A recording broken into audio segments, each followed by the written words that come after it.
As well as contribute to better and enhanced education outcomes in higher education and across the post-school education and training sector. Now, ladies and gentlemen, it is my supreme joy to hand over to my co-program director, who will introduce us to our sign language interpreters. Won't you give them a round of applause? Thank you. Good morning, colleagues. Good morning. As introduced, my name is Dr. Sigelela Ndlazi from Unisa's College of Law at the Department of Public, Constitutional, and International Law. But for today, please call me SK. We're friends today. We're friends. Yes, in the spirit of inclusion, in the spirit of meaningful participation, this session this morning would not happen meaningfully and beautifully if, indeed, all the languages, at least those previously not really well pronounced in our systems and education and processes, weren't honored here this morning. So for the sign language interpreters, I would like to particularly welcome Mr. K. Ramoluja, Ms. T. Sekhwati, as well as Mrs. E. Dunstan. A round of applause, please. And back to Jen. Friends, colleagues, I want to warmly welcome you today and to officially open and welcome. It is my honor to call our acting Vice Principal, Teaching, Learning, Community Engagement and Student Support, Dr. A.C. Shivase. Over to you, Doc.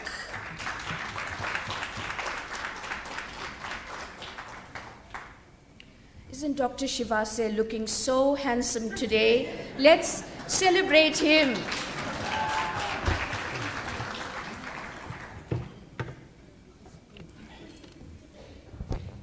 Dumelang, good morning.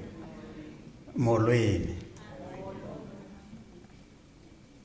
That greeting is not as if we are celebrating teaching and learning hours. Huh? Can we? Good morning, colleagues.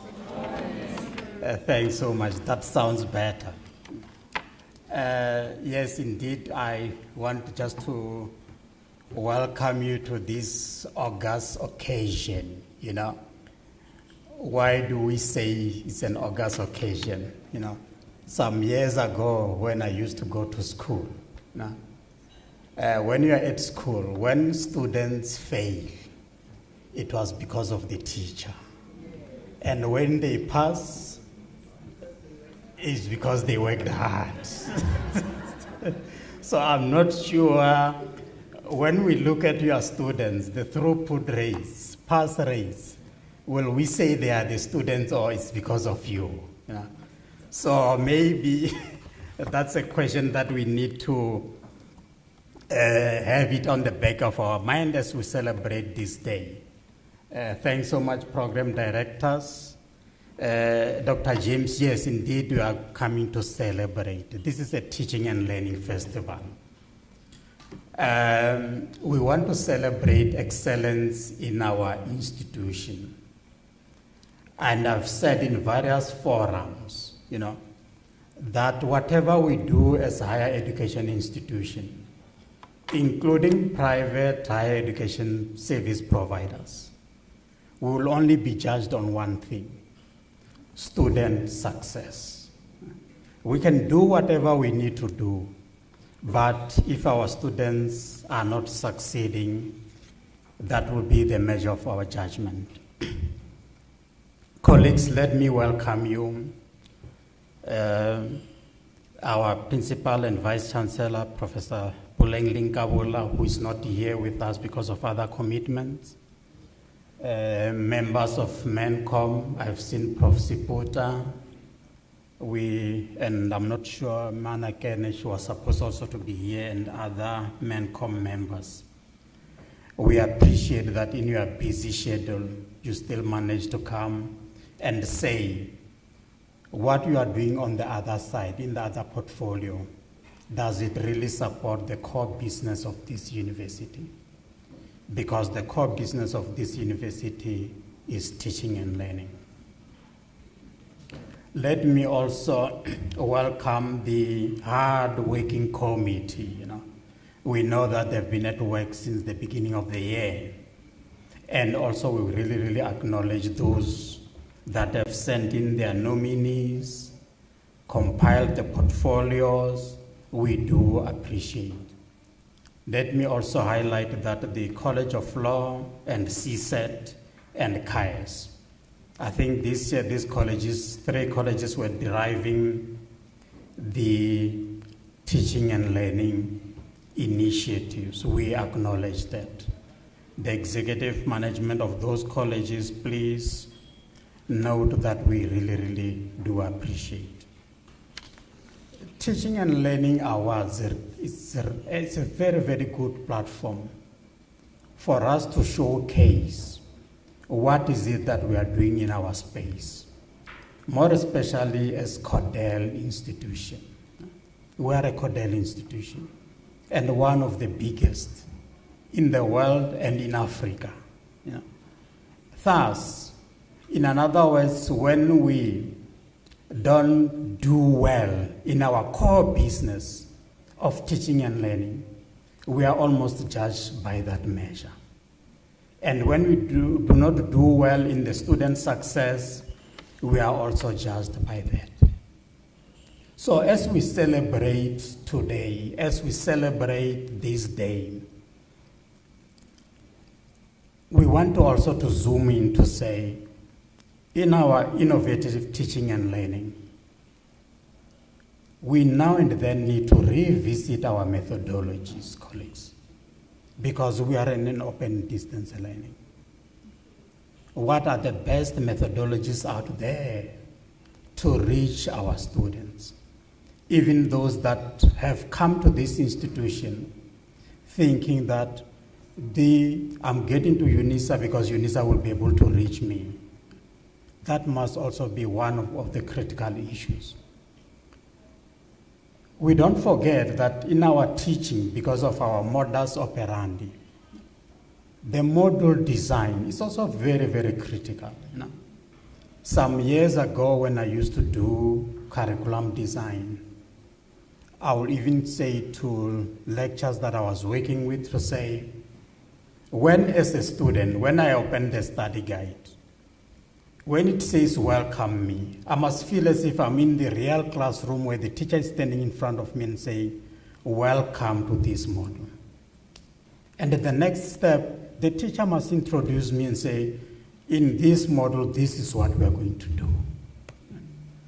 So that I've got a view of what is it that I'll do in this module. And the teacher must also say to me, how will I be assessed in this module? So that in an hour's time, when I've opened this guide, I can pave and I can imagine my journey, my learning journey.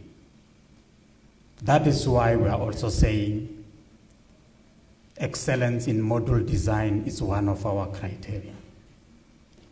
I've indicated that will be judged by student success. Thus, student success and retention is a critical issue also.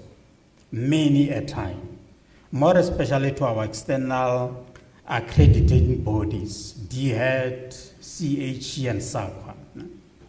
They are now and then say, oh, but we have registered so many students, Prof. Siputa. Can we see how these students are succeeding in their studies? Are we able to retain them so that they get their qualification? That is also very, very critical. But because we know we are in a distance education institution, we are in a Cordell institution, student support is also very, very critical. Most of our students, wherever they are, if you cannot even get student support in that study guide, in this online learning, most of us, you will drop out. Because remember, you are alone, it's you and your study guide. And hence, we are also saying, we really, really want to see innovation in tuition. And we also know many of us will complain of the large numbers that we have. But we are also saying, in those large numbers, how do we assess them?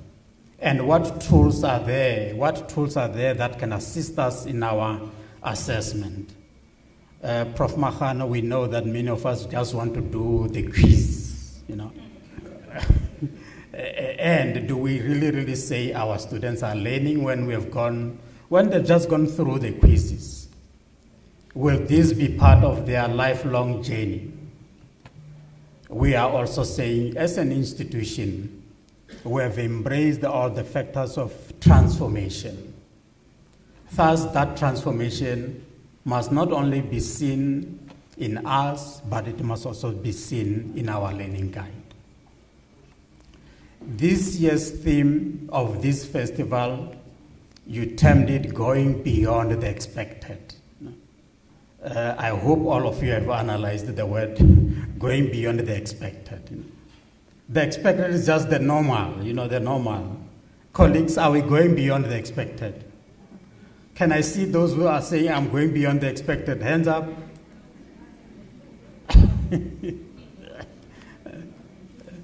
And I will need evidence after this. Thus, colleagues, we are saying we want to unify our uniqueness of student success. More especially because we draw all kinds of students. And of course, there is still this debate that, Unisa is like a last resort. For some of us, it's not like a last resort. There are students that intentionally come to Unisa, register for a 3-year degree, and within 3 years they will have completed. So it means we are becoming an institution of registration by choice, not that they failed at the other institution. And all the kinds of students that walk into our passages, we need to really say, what are the measurable factors that will make them successful? I really welcome you that we need to celebrate this moment, celebrating our academics who are really, really doing all that they can do in this space, and we do appreciate.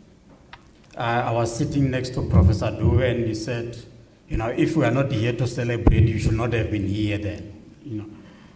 So it means all of us are in this celebratory mood, and let us get into this mood. Maybe you'll see a bit of change in program, colleagues. I need to alert us to say, we are not going to give you awards as planned. Last year, we had a very successful Teaching and Learning Awards. Prof. Mahano, you'll remember, a lot of colleagues really, really got their prizes, and even they got what they wanted. And towards the end of last year, MENCOM took decision that all the award ceremonies in this institution must be celebrated in one day, all of us. We should not separate teaching and learning. We should not separate research. we should not separate innovation. And hence I'm saying and emphasizing again to say, please colleagues, we are celebrating teaching and learning. The awards will come at a date, I think it's around December, the first week of December. On Saturday when we were attending MENCOM, yes, some of us do work on Saturdays. There was a 4-hour meeting on Saturday of MENCOM. And then I was reminded to say, we had planned this, but MENCOM is just requesting us to say, we are not going to give our colleagues, we are not going to take them back. This is just a warm-up, towards that night where Unisa will be celebrating. All of us will be in a celebratory mood for both categories of what we do as an institution. Colleagues, I hope we do appreciate that this university wants to give a unified excellence in all areas, all areas of what we do, of what we are mandated to our colleagues, and the apex of this will come on a date that will be announced very soon. On that note, welcome and thanks.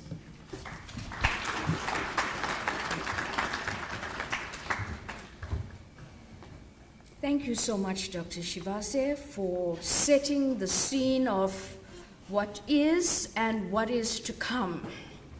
So I want to say to all those who have excelled and received recognition from the university that there will be a glittering ceremony with you and our Vice Chancellor, Professor Lenka Bula.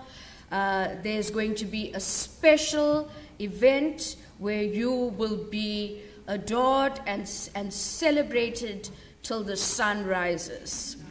So today, take this as the precursor to our efforts as Unisa to ensure that our teaching and learning, as Dr. Shivase noted, results in student success, success that relates to our students becoming engaged, critical, and constructive citizenry that contribute to the building of the nation, the continent, and to addressing the large, seemingly intractable development challenges of our time. So I asked a poet friend of mine to prepare a poem on today's theme, and it goes like this. Going beyond the expected, unified uniqueness for student success. In the heart of Unisa's halls, where knowledge flows and duty calls, there stands a force, both bold and true, a staff whose work breaks through and through. Not bound by what the job demands, they reach with open, sterling hands. Beyond the expected, past the norm, they shape the future, they transform.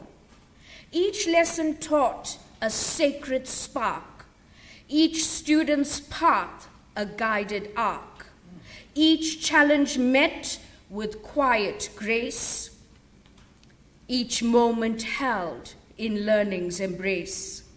Unified in purpose, yet unique in choose to serve, they choose to rise. From admin desks to lecture halls, their impact echoes through these walls. They are the dreamers, they are the doers, the light, who labor long into the night, who see the gold in every mind and leave no eager soul behind. So let this festival lift up our name. Let gratitude become our flame for those who give, who build, who bless, who strive for student success. Unisa, your spirit stands tall because your people give their all. Beyond the expected, they profess, unique, unified, and for student success. That is a special poem to you all and to our beloved institution for going above and beyond the call of duty to ensure that our students succeed. I must say that my dear poet friend is a friend you all know. His name is Co-Pilot.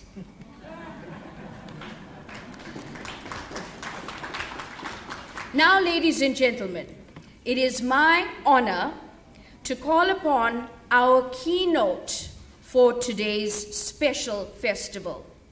She is Professor M.F. Omidere, and from the University of Pretoria, and she will be addressing us today. Prof is a full professor in the Department of Educational Psychology at the University of Pretoria. She is the director for the Center of Evaluation and Assessment. She is known for her work in the field of linguistic diversity, multilingualism, and in education and multilingual education. Prof is actively engaged in school-based intervention research for learning and learner support and well-being. Her work centers on the reconceptualization of education in sub-Saharan Africa for multilingual approaches to education. She is a registered education psychologist with the HPCSA, and she also chairs the Ethics Committee of the Faculty of Education at UP. She is also an NRF C2 rated researcher. Won't you give Prof a round of applause? Can I ask the band give us a drum roll as we welcome Prof to Unisa's iconic Muckleneuk campus.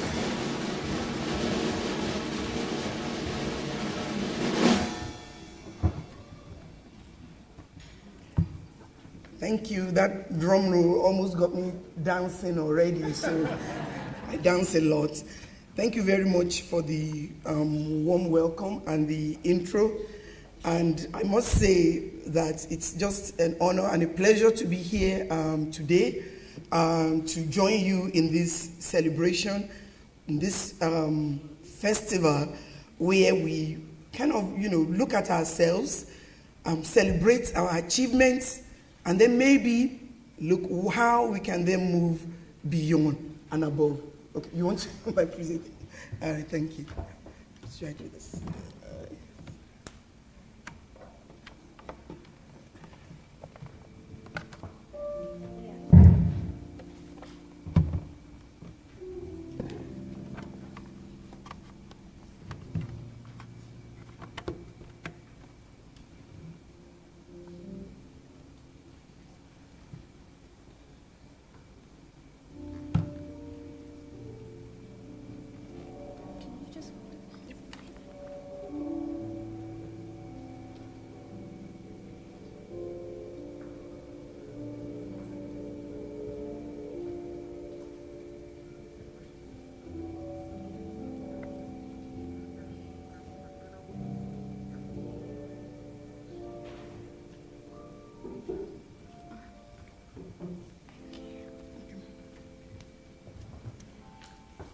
So today, I thought maybe I'll just kind of run through a couple of things, because going beyond the expected requires us to think about what we've been doing, yes, to celebrate ourselves, but then to also be reflective.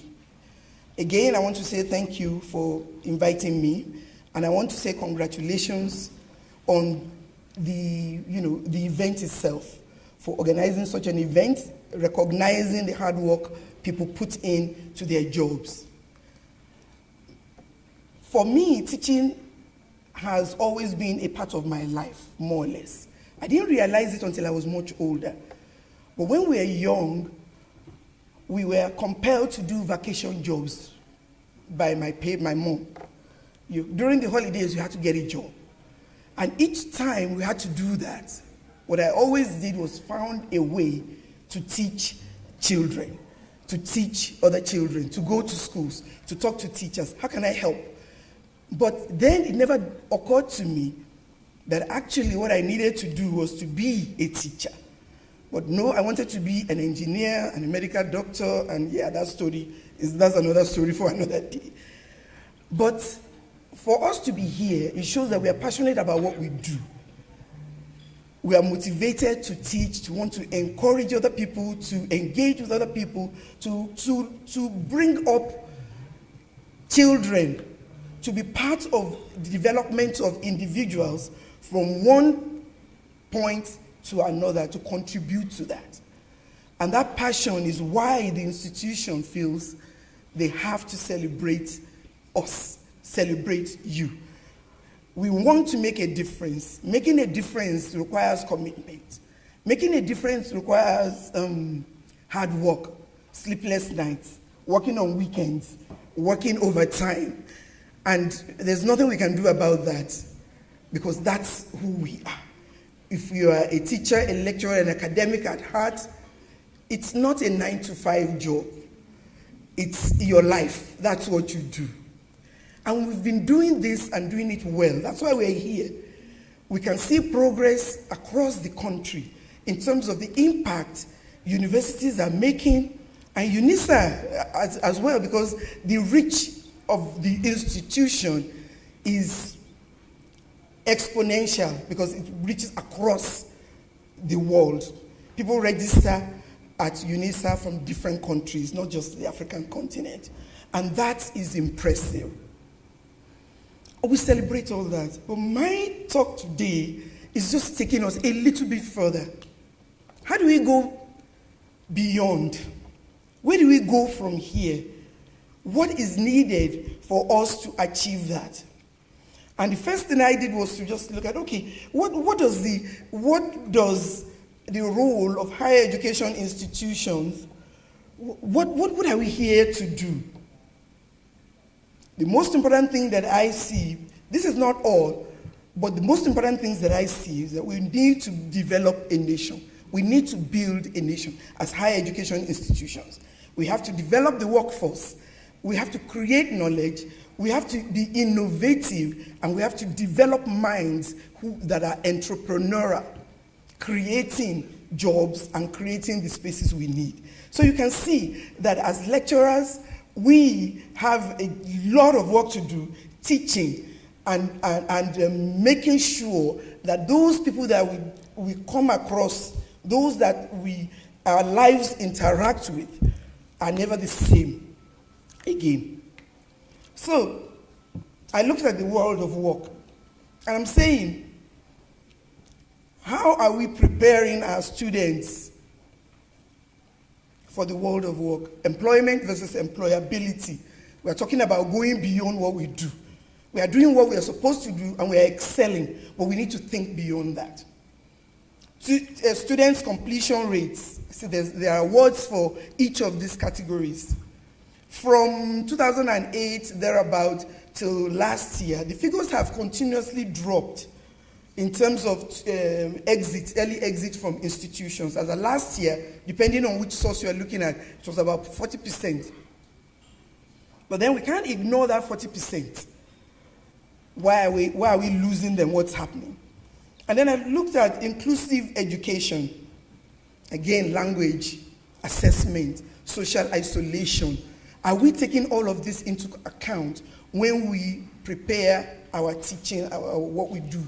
I know we are going to look, we'll still find out the innovative practices people do, and we'll still be able to learn from that. But these are just things to get us thinking and discussing.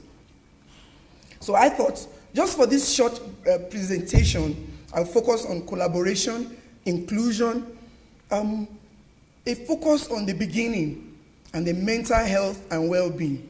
And not just for learners, students, but ours as well as those who are expected to move things, to shake things, to build a nation, to build individuals. So looking at that, I thought in terms of collaboration, our teaching, for me, has to be impactful. It has to be based on research. It has to be evidence-based. And for that to happen, we need to be engaged in longitudinal studies.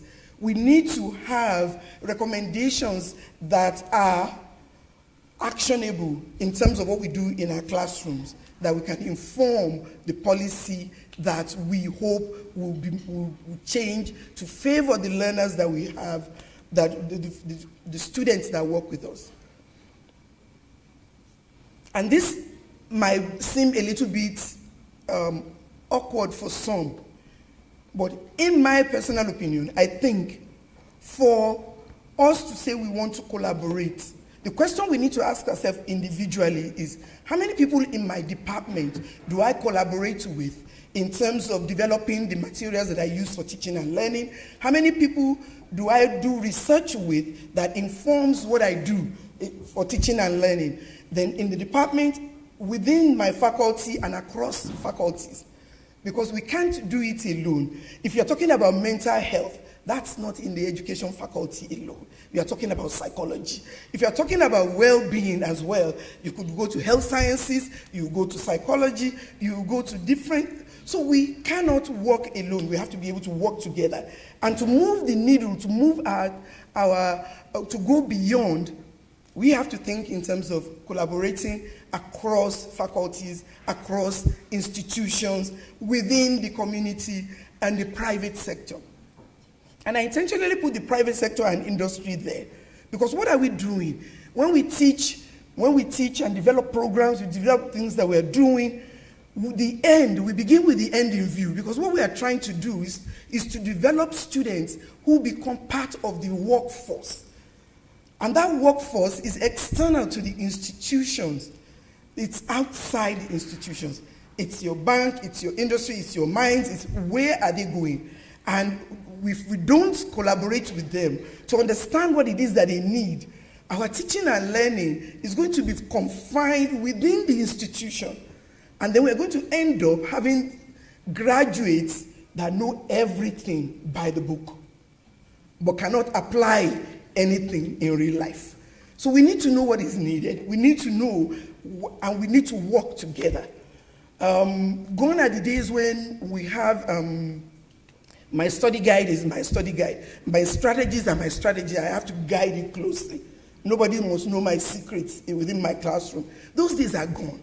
We are all working together. It's the same goal. And so we have to engage with each other. Then the next thing I wanted to talk about was language. You would have heard from the CV, language is something that is very close to my heart because of early experiences of learners that struggle with language. And I say, our teaching and learning, for us to be inclusive, because inclusion is one of the areas where we cannot but keep our eye on the ball. I've heard colleagues in my own institutions, occasionally, when you say, okay, you are invited to this program, they say, oh no, but it's about language. That's not really my area. It's not really my thing. And I just laugh. Because you are an academic. What do you teach that doesn't require language? What do you do that doesn't require language? So what is going on in that space is important, whether you're in health sciences, whether you're in law, you're in education, whatever you are doing, the conversation around language concerns all of us, and we should not keep our eyes off that. And I said, okay, if now, for me, if we can't express our thoughts and ideas in our own languages, if we cannot develop concepts or terminologies in our own languages, or engage the world around us in our own languages, and then we continually look for excuses to relegate our languages to the background, we're setting ourselves up for failure, because nobody is going to do that for us. We will continually depend on other people to do what we need to do. And that's not okay. The language and the context of what we teach, of what students are expected to learn, is as important as the content they are learning. Because you cannot teach things in isolation. We cannot remove people's background and knowledge and history and culture from what we are teaching and expect us to develop at the level that we need to be. We are stuck behind, and we will be until we pick up the pace and try to get things going ourselves. Then I talked about a focus on the beginning. We're a higher education institution, and we all know that. We prepare people for the world of work. But what we do here, or the students we receive here, are determined by what is going on elsewhere. So, teacher education, the strategies that we use cannot be ignored. We have to keep an eye on what's going on in the early years. In basic education, we need to know what is happening and be able to say, this is not giving us the results that we want. Because remember that 40% exit rate, dropout rate from our institutions across the country. How do we ensure that that doesn't happen? We have students who are ill-equipped to handle the stress of higher education, to handle the isolation, to handle the demands. But that's not just something that happened at the time that they entered the institution. That's something that has been developed along the years. So, how we live, how we interact and communicate in non-formal settings, I believe, needs to have an impact on what we teach, on how we teach, on how we prepare our plans and how we execute them, how we assess. Because our environments, and thankfully so, because how boring will it be if everybody just spoke the same language? We are different. We are multilingual. We should be proud of that fact, and we should use that fact to build ourselves up. So the way we teach, the teaching and learning now, has to reflect the fact that the environment is multilingual, that the society is multilingual. And then what we do cannot just conform with the monolingual pedagogy that's used globally. Nothing is wrong with that. But it's not the right fit for us in sub-Saharan Africa. It is not. And we have to be wary of that. In the various places I've traveled to, I always take note of the street signs. Signs on people's shops, on the road. And it's very interesting to me. And I just say, what can we learn from this? You can see some of the things that people are writing. If you look at the first one, please climb upstairs. I'm aware of that language because in that language, to go upstairs is literally translated as climbing. So the person writing that is using a direct translation of their language to do that. And look at all the rest of them. Filling station now open. Okay. Because that's what the person hears. Stop throwing.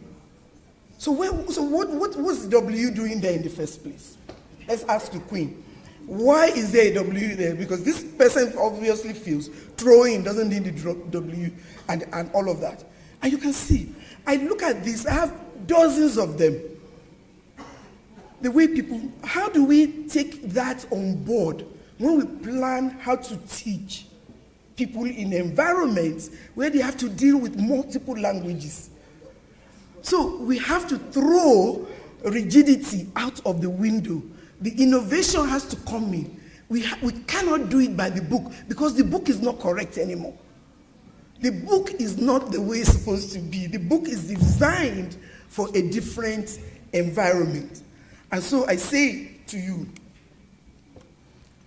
we have to use evidence. And part of the evidence is what we see around us, what we gather, what we encounter in everyday conversation with students, with learners, with teachers, and with our colleagues.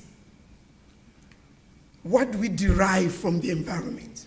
How does it impact on what we do, what we teach, what we see?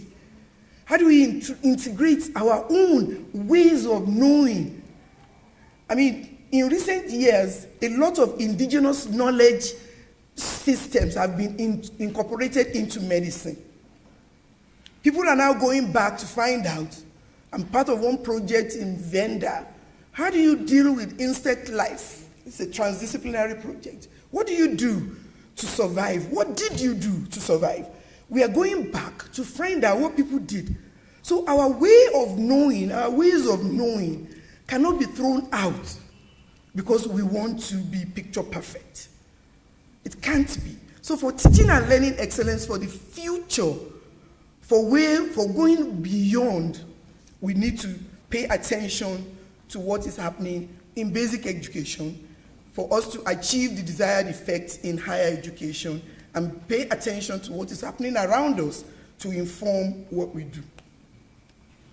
I like one of these. This is one of the quotes from Einstein that is talking about education is not learning of facts, but training the mind to think. And I think one of the ways we can go beyond is for us to know that our work is not to fill an empty vessel. Our work is to create enough curiosity in those learners that they will learn and even learn more than you. They will want to be part of what you're doing. They will want, it's a change in their way of thinking, a change in their way of life, a change in their reasoning, where they are investigative, inquisitive, and they want to know what is going on. So it's a challenge to all of us today to just kind of rethink the way we look at this, to look at some of these things and see how we can put them on board, take them on board. The last thing I wanted to mention is the mental health. Mental health is important. So everybody here, people are nominated for this award. We are celebrating, having fun. Although nobody is looking happy, but yeah, it's supposed to be a celebration. We're supposed to be having fun and all of that. It matters because you cannot work until you drop. You have to be able to take care of yourselves. We have to take care of the students. We have to know how to do what we need to do in a balanced manner. So it's not an add-on. It's something that has to be intentionally done. We did a study 2 years ago on staff well-being. I think we did publish that paper, and it was unbelievable how staff felt. My colleagues felt overwhelmed, even by the sheer number of things that they needed to learn within a short space of time. So this is COVID, this is hybrid, you need to learn. There's a new app, you learn it. There's a new learning support system, learn it. And everybody was like, oh my God, I'm continuously on my toes. I have to keep on keeping up, and chasing after what the institution requires me to know so that I can support learners, students. But then, how am I being supported? How do I need to be supported? What do I need? Who's asking? And how should that be asked? So it's also very important, and we need to take account. Here now, I know I say finally, but I think I have 2 more slides. So, transformation is our collective responsibility, and everything that we've been discussing thus far, the ball is in our court. So when people talk to me about transformation, the question I ask is, what are you doing to transform your learning space, to transform what you have to teach, to transform the students that you interact with? What are you doing? So that's why I say it's a collective responsibility. It cannot be delegated only to the institution. No, my institution is quiet about transformation. What are you doing? What am I doing? So we need to think about that. And for support, I said self-care is number 1. Workload, shout if the workload is too heavy before it crushes you. You know, when you carry something heavy, you go down, down, down until somebody has to lift you up. You have to shout. We have to have balance. You are all doing very well. We are celebrating your achievement, your innovation, but balance. And part of that today is the acknowledgement that you've been giving here with this opportunity to Teaching and Learning Festival to acknowledge you. Acknowledgement is also a way of celebrating people's hard work and achievement. In terms of our students, we have to be aware of the financial situation that we find ourselves with students. We can't ignore that. It is our business. I've heard people telling me, no, but they got admission, they should sort it out. No. Whatever we can do, whoever we can reach out to, we need to do something. We have to tell them how to take care of themselves as well. We have to support them in their academic work, their emotional development. And social isolation is something that is really also not a good. People to gather, put them together in communities, friends, and, for projects, and let them work together and do that. So, okay, this is now the second to the last slide. I promise. So, takeaway today for me is for us to just look at, okay, what ways can we collaborate with others to let our research inform our teaching and learning? We can't exclude the communities that we serve from the teaching and learning. Otherwise, we will graduate students who have no clue what is required within their communities that they're supposed to serve. And then, like Prof said, are we then failing? We cannot afford to fail. There's too much that's at stake.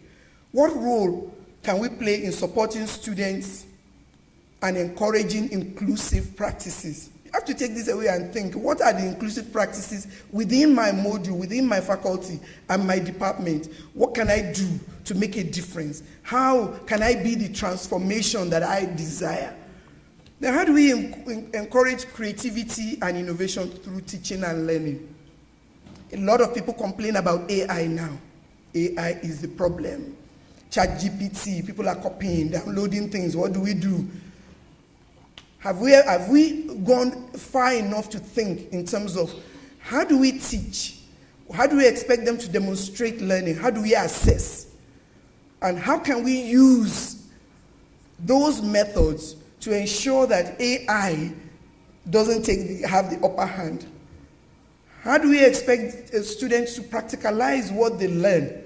And so that downloading something from ChatGPT becomes completely irrelevant because you have to demonstrate those skills in your assessment.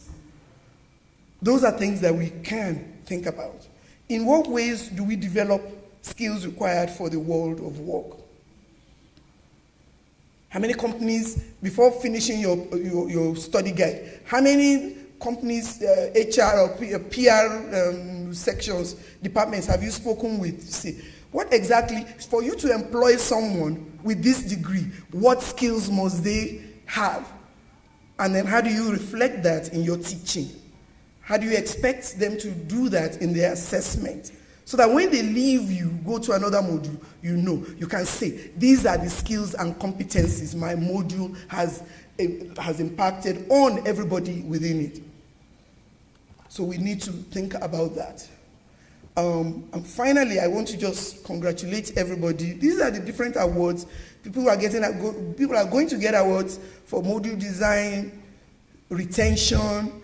They are going to get awards for assessment and scholarship of teaching and learning, transformation, innovation, and student support. I hope the little that I have been able to say now will get you thinking in terms of, for next year's award, what are you going to add to what you are already doing? You're already doing amazing work, and I think everybody should be commended for the work that they do. Thank you very much for listening.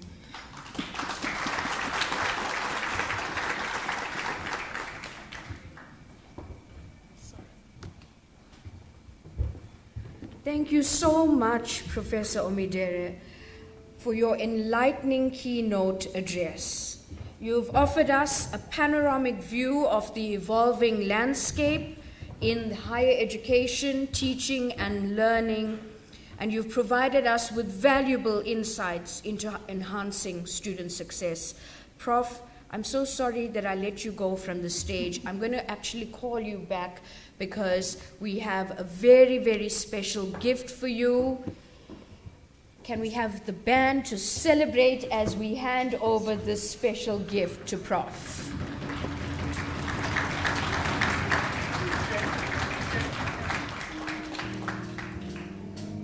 Okay, we're getting the camera coming through right away.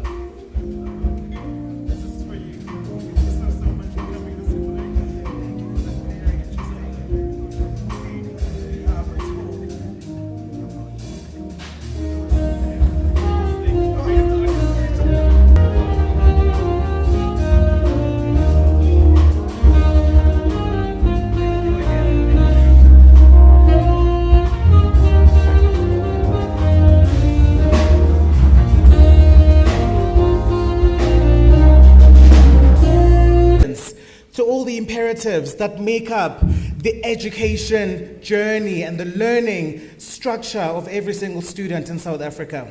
So another round of applause, please, for Professor Omedire.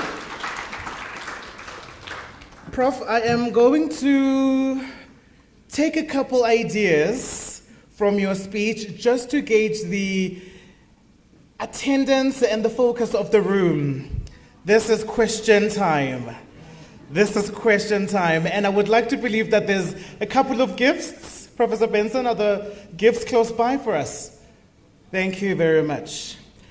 So when Professor Omedire spoke about the world of work, about how inclusive our higher education institution ought to be, 3 imperatives were included in this consideration. What were they? Please feel free to discuss amongst your table. I see my dean is in the room. I promise I'm not going to whisper to her the answer. Please discuss amongst your table which imperatives were included in this consideration so as to determine how we can make the world of work and how inclusive our higher education systems ought to be. How about I give you a minute?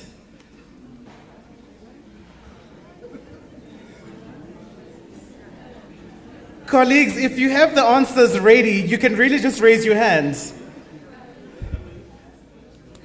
I'll ask the band to just throw us a couple little tunes here and there. Colleagues, the gifts are really good, I promise you. So I'm hoping that you were listening. And I'm particularly looking also at the participants. Oh, we've got an answer from the floor. We've got an answer. So again, ladies and gentlemen, the questions are, or perhaps the question is, in considering the world of work, Prof, please just be mindful that no one is peeking on your slides. I see some colleagues behind you. In determining and constructing the world of work, we always have to be mindful about how inclusive our higher education institutions are.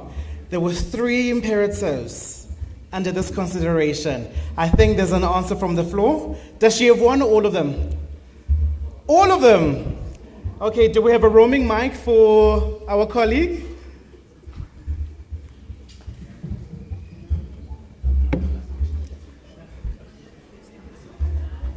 Yes.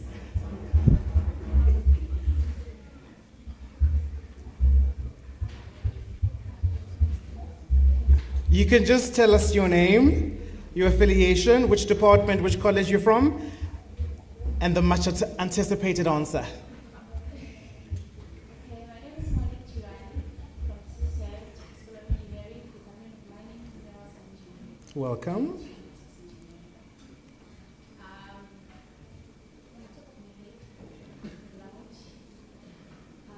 Well-being / mental health and education. So language, mental well-being, and? So she's got one answer correct. That's better than nothing, colleagues. A round of applause. Can we get a gift for our colleague? Colleagues, I am going to give it back to the room again. See, I told you the gifts were good. I told you the gifts were good. We're going into summer. Yeah, you see now the participation's coming up. You thought it was a little diary or a notebook. The participation's coming up now, okay. Please just tell us your name, which department and college. Good morning, colleagues. My name is Muckleneuk. I'm from the College of Economic and Management Science. Yes, the language was cut off, and I think the second one was collaboration. Very close. Very close. Very close. Engagement. Are you going to try all of them? Very close. Very close. Two more. Partnership. Again, very close. But because the gift is so good, I will not accept anything than a 5. 5 out of 5. Let's think back to our mid-year and year-end reviews. I want concrete evidence that you went far beyond what was expected of you. So I need the answer to be exacted. We've got language and we've got two more. Hello, Busi. Yes, from the College of Accounting. Welcome. Thank you so much. I'm going to give it a try. Go ahead, Busi, go ahead. So I think what's missing is industrial. Oof, Busi. Collaboration. Busi. Professor Omedire? It's still not the right answer, but it's in the neighborhood. It's in the neighborhood. But again, colleagues, because the gifts are so good, I'm going to require 100%. How about I give you a little hint for the second one? It may or may not be one of the categories in which the participants are being honored here today. It may or may not be, particularly the second one. It starts with an A. We all do it for our students. Colleagues, I'm giving it away now. I'm giving it away. Okay. Okay, I see there's a hand. I see there's a very bold hand. Welcome, colleague. May we just have your name, your college and department, and the answer.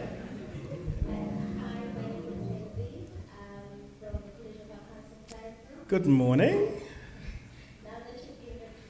You see now, we're going to share the gift. We're going to have to share the gift.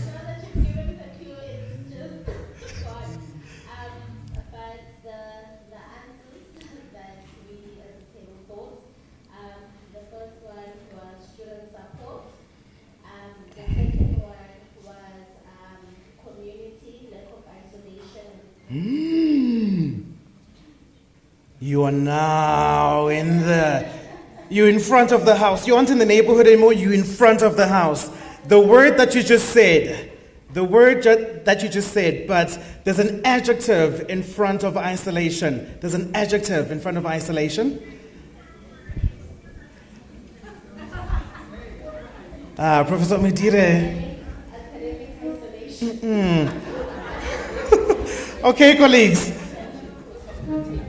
Shall we give you maybe 20 more seconds to discuss amongst your table? Because I feel like the ideas are there. You just need a little bit more support to craft them into an exacted answer that I need. But before that, Dr. Jen, there's one answer at the back.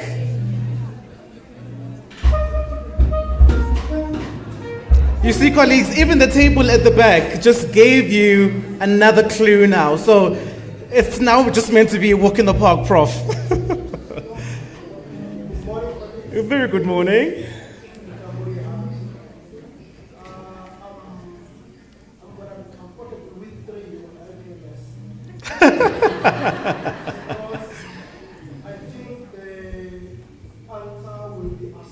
Ooh, round of applause. Round of applause. There we go. Prof, you don't get a 3, you get a 5. You hit it on the nail exactly. Okay, colleagues, now there's one more. There's one more. The table at the back has already given us a small idea. Some kind of isolation. I'm looking at the table. Some kind of isolation. These are the imperatives that are included in considering whether our institutions of higher learning are really meaningfully doing the work and achieving the core duty for which they were established. There's some kind of isolation that we need to be cognizant of. Okay, we're going back to the table. Okay, Dr. Jen, that table has answered before. How about we give this table a chance?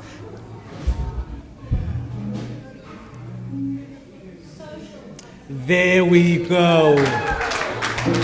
Social isolation. Colleagues, these considerations are language. Does our systems in higher education institutions reflect the diversity and the importance of the language inclusion? The modality and method we employ in our assessments, are they properly channeled so as to induce the kind of learning and understanding and to produce the graduateness that we want of our students? All of that has to do with assessment.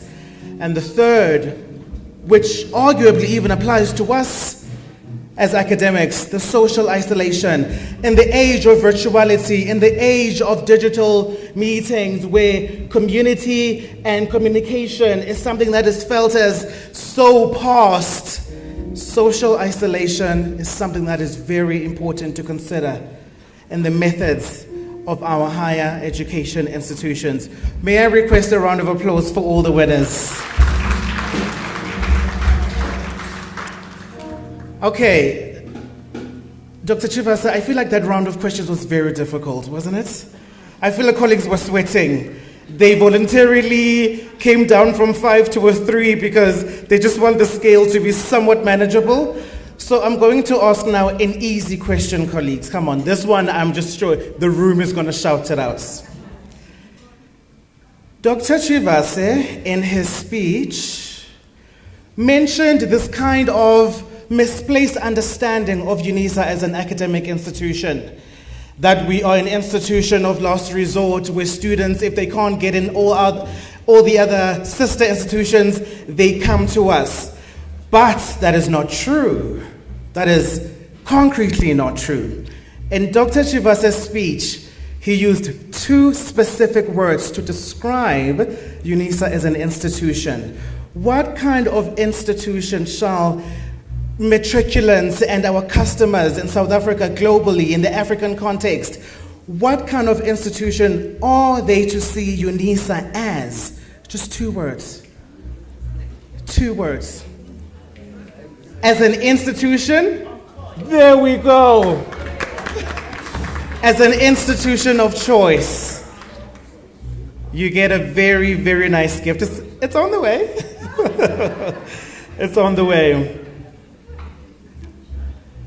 Colleagues, it's very important that the very ideology of Unisa, the very character of our institution is embodied not only by how we market our offerings, but also how we think, how we participate as ambassadors of Unisa. Because remember, when you wake up in the morning and drive to work and stop at your favorite coffee shop, and someone asks you, "Oh, I love that Unisa bag, where did you get it from?" That is a very important opportunity for you to be an ambassador of Unisa. So you are now a representative. You're an unpaid actor, as Hollywood will say it. You're an ambassador of Unisa. So our changing of the understanding of Unisa nationally, in the country, as well as around Africa, has to do with how we also carry ourselves. We are the institution of choice. And if our language, if our thinking, if our engagement with our students, with our colleagues, with our family is channeled around that understanding, this imperative is achieved. Unisa will be understood and appreciated and heralded as the institution of choice, because that's exactly what we are.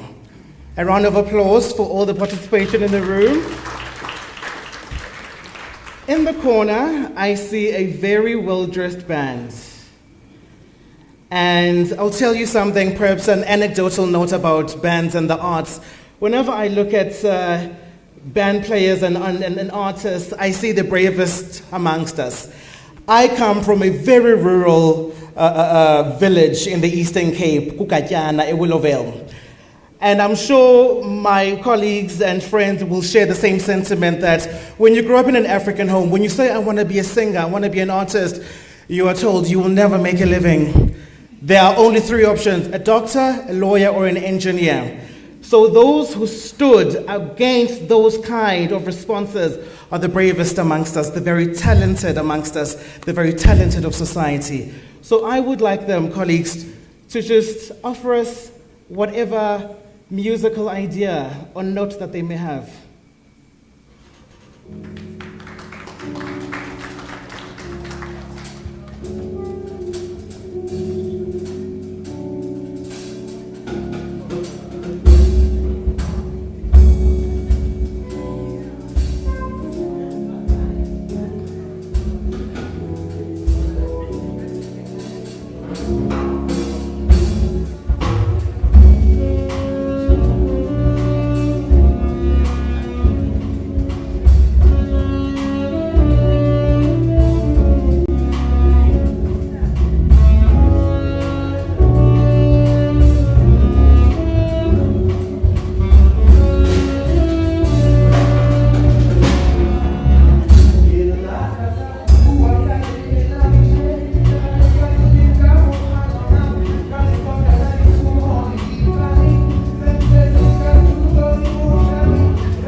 Thank you so much for that beautiful, beautiful musical piece.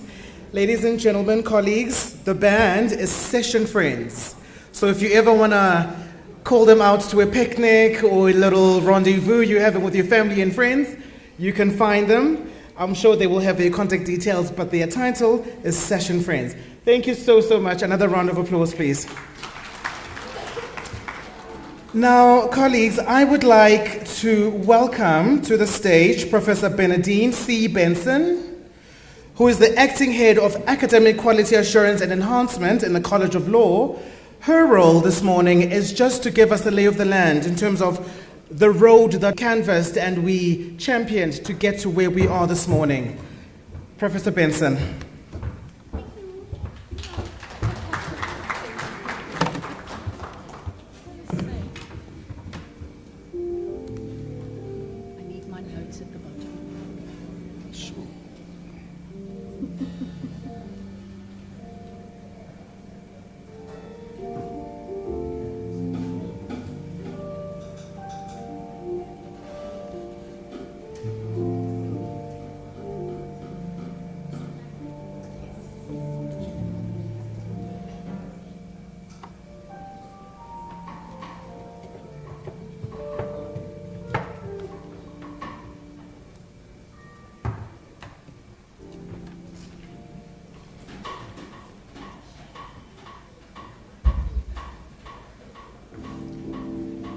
Good morning, everybody.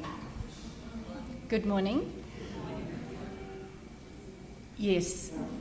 So we all arrived here this morning expecting donuts, only to be told we're getting no donuts. But what do Unisans do? We handle it. We handle it because that is the type of people we are. So a very good morning. Today we gather to celebrate teaching and learning, but to also honor the journey that brought each one of us here. This event, going beyond the expected, unified uniqueness for student success, is more than a slogan. It's a reflection of who we are, what we do, and more especially, why we do it. Change, like death and taxes, it's inevitable. When we got the message about the change of agenda, that's when the drumbeat changes. And what do? We change the dance steps. Think back to the moment you decided our entrance here. You decided to enter this arena. You were excited. There was adrenaline, reality struck, fear, anxiety. Oh my word, what was I thinking? They're going to see right through me. I'm a fraud. I don't belong here. Imposter syndrome. But you push through, night after night after night. Some of you day after day building. It's like a pregnancy. It cannot happen overnight. It takes time. It takes time. And you cannot push it prematurely. Brave soul. You opened your hearts. You opened your deepest, deepest teaching practices to be judged, to be criticized. You persevered. You took critique and you improved. And you built that portfolio of evidence. You listened to advice. You adapted. And the end result? You are here today. And we are here with you to celebrate and to honor your efforts and your endeavors, your passion, your skill. You have set the bar very high for the rest of us.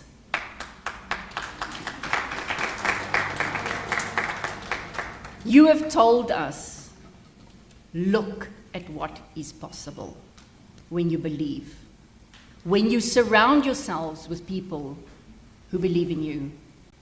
And we are here today to tell you, we might not be giving you something physical, but we are telling you we believe in you. The zebra, they appear the same, but they're not the same. They have unique patterns, unique stripes. Look at your hand, your fingerprints, just as unique, each one of us, just like our students. Each of us here today, whether it's a lecturer, support staff, curriculum specialist, we've walked a path marked by stripes. Stripes of sacrifice, resilience, creativity and compassion. Prof. Omadire spoke about mental health. We've walked that path. Late nights, family members that want to know why you're still busy. You've stayed up late preparing lessons that speak to the students' hearts, not just their minds. You've reimagined assessments which are fair, inclusive, relevant, and current. We've adapted our teaching styles to meet the students' needs, to meet the different pedagogies. You have gone beyond what was expected of you, and that is no small feat. If there was a 10 on the IPMS, you would be it. In a world that often demands uniformity, you've chosen diversity. In a system that can feel rigid, you've chosen to be flexible. In moments of challenge, like this morning, whether technological, emotional, or pedagogical, you've chosen empathy. You've chosen to remain human, irrespective of your title, irrespective of your academic qualification, you've remained human. You've seen your students not as numbers, but as people with dreams and struggles, potential waiting to be unlocked, and you are the key. In doing so, you have become more than an educator. You've become a mentor, a guide, guardian, not of the galaxy, but of possibility. Like zebras in a herd, you've leaned on one another. You've collaborated, you've shared resources. We've shared power cables at conferences, mouse dongles when a mouse breaks. You've built communities of practice. You've faced storms of change, from pandemics to policy shifts to ManCom decisions, and you've stood firm together. The festival is a celebration of that unity, of that uniqueness, of that unwavering belief that students matter and each one of you matters. So today, let's pause. Let's take a deep moment and reflect. Let's remember the hours that these colleagues spent building those portfolios, designing curricula that speak to the African realities, to honor the courage that it took to challenge the outdated pedagogies, to say, I'm not going to do it like that anymore. I want to do something new. Let's acknowledge the emotional labor of supporting your students through grief, anxiety, uncertainty, financial instability. And despite it all, you are here. And I'm thrilled that not one of the participants have an open window in front of them. It shows me you are here, but you are also here. You're here because you believe in the transforming power of education. Teaching is not your profession, it's your calling. You're here because you have dared to dream of a university that's truly African, truly inclusive, and truly student-centered. So today, let's celebrate not the outcome, but the journey you took to get here. Let's take a moment and look around the room, look at our colleagues.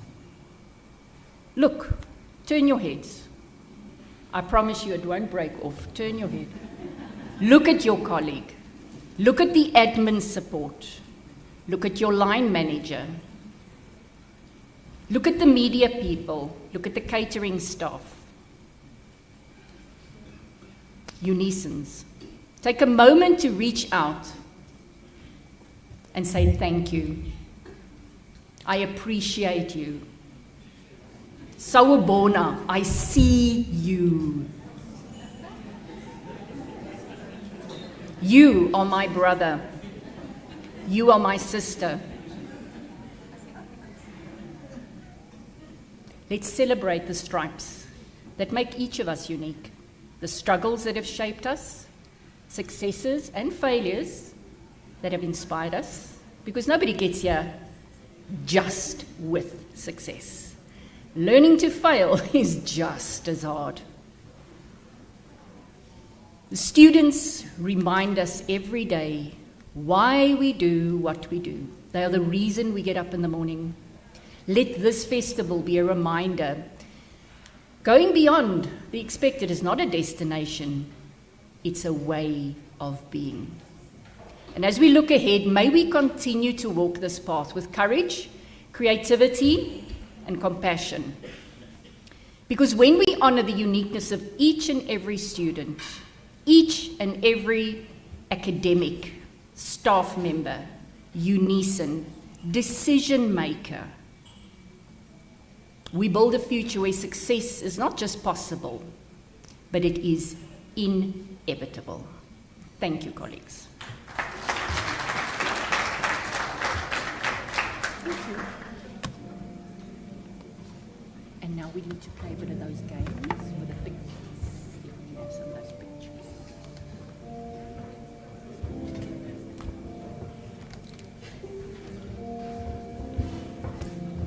Another round of applause, please, for my trusted colleague, Professor Benson. She is the acting head of Academic Quality Assurance and Enhancement in the College of Law. So, colleagues, it was very important what Professor Benson said, just the appreciation and the gratitude that we ought to share for each other, having walked this long journey, this tiresome and burdensome journey, because even as you were tailoring your presentations to the adjudicators and trying to put your best foot forward, real life was still happening. You still had to continue to teach. You still had to continue to research.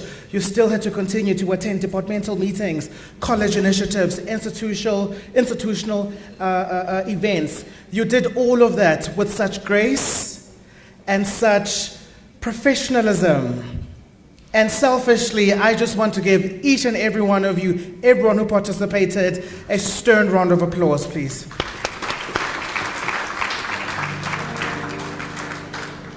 Just to make sure that we are all still mentally present, no one has checked out yet. I know you hear the clitter-clatter of the catering and the glasses and the dishes. Maybe some colleagues are thinking, I'm doing, intermittent fasting. I haven't had anything to eat all morning, so perhaps the smell is drawing me in. I'm going to try and draw you in back with a little game that my colleagues and I devised just for your participation. And I'm going to rely on the media team to flight my images.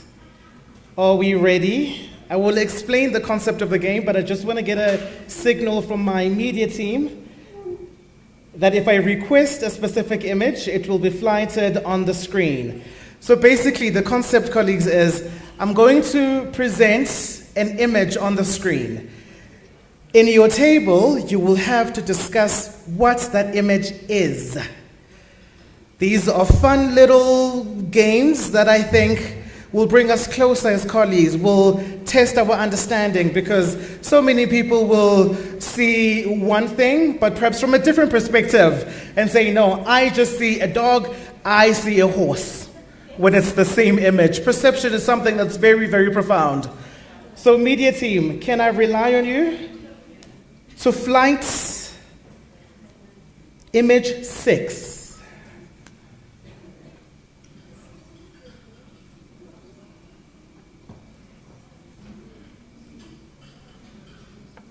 Colleagues, what is this image?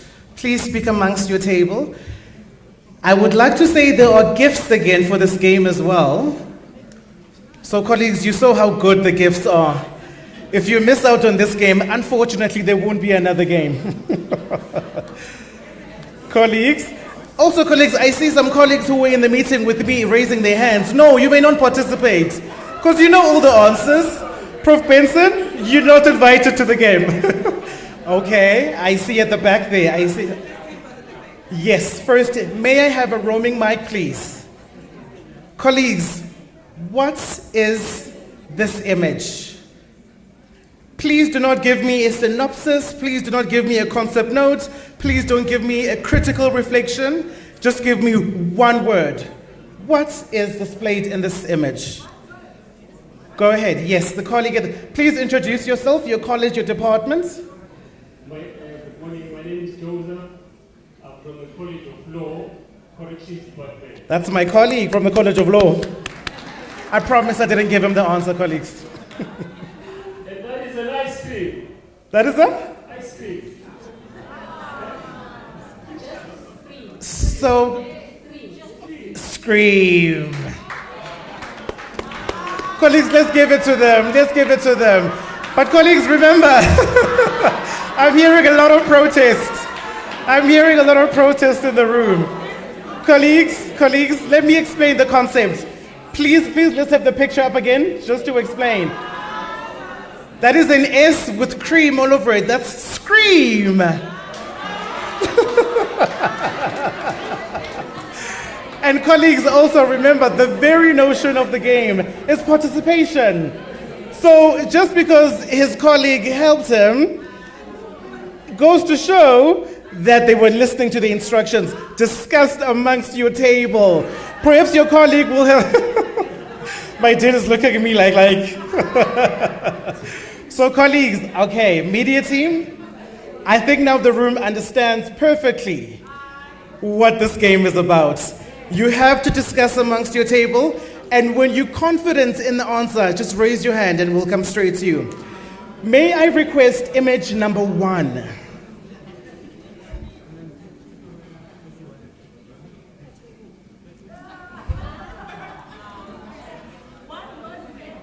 One word. I see a hand at this table. Please tell us your name, college, department. Welcome.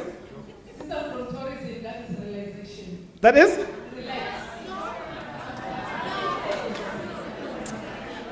Very close. Perhaps she isn't, perhaps Prof isn't even in the neighborhood, she's in the same city. She's not too close, not too close. Colleagues, look at the image, study the image with your table. I see 2 hands. Okay, colleagues, perhaps so as to enhance our participation, may I have one person from each table? I will trust that whoever presents the answer has caucused with the table. Is that okay? Perfect. Your name and your college and your department, please, and then the answer. Colleagues, pardon. Welcome, Karabo. I'm from City, the Department of Psychology and Education. Mm-hmm. Our answer from the table is hot. Very well done. Colleagues, don't overthink it. Don't overthink it. Do not overthink it. The first answer is usually the right answer. So relaxation on a beach with a Mai Tai? Not necessarily, Professor, but thank you for trying. Okay, how about we do 2 more? Also, colleagues, I'm feeling a lot of participation from this area of the room. I'm going to challenge this table now. Yes, Prof, I'm going to challenge this whole table. Media team, may I have image number 7?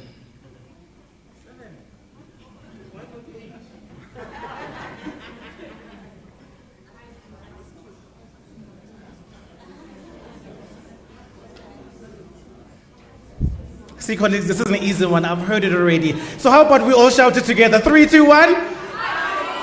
Icebox. Unfortunately, no one gets a gift, colleagues, because we all got it together. We all got it together. Meaningful participation. Umntu ngabantu. You get the notion. Okay, colleagues, I'm going to do one more now. Dr. Jen, I'm trying to see which one. For the last one, I'm not trying to go easy.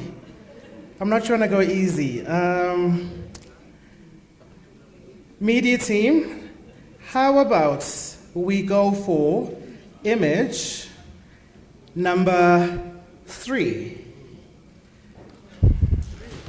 Let's go for image number 3.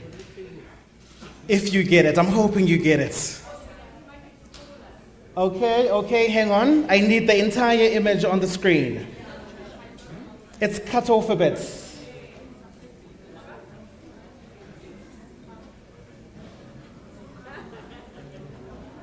Media team, I need the entire image on the screen. Is that possible?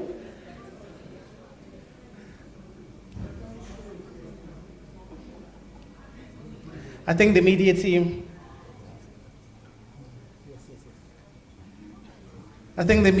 is trying to make sure that they only see what the image is and try to figure out the answer so that they get the gift. Media team, please play fair. Okay, it seems like we are having difficulty with image number 3. Let's go for image number 10. Let's try image number 10.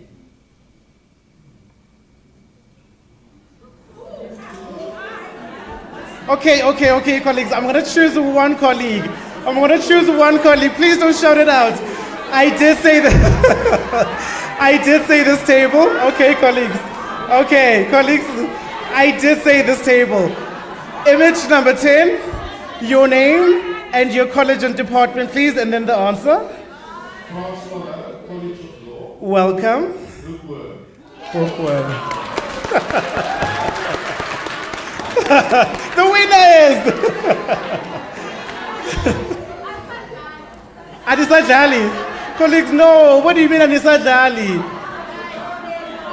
Okay. How about we do this? I will say this though. That was the last gift, but I could open the floor for one more, and then whoever wins, I'll buy them a cup of coffee. Just to make sure that we all... Is that okay, colleagues? Is that okay? I'm getting thumbs up. Is that okay? I see Prof. Benson's coming to me.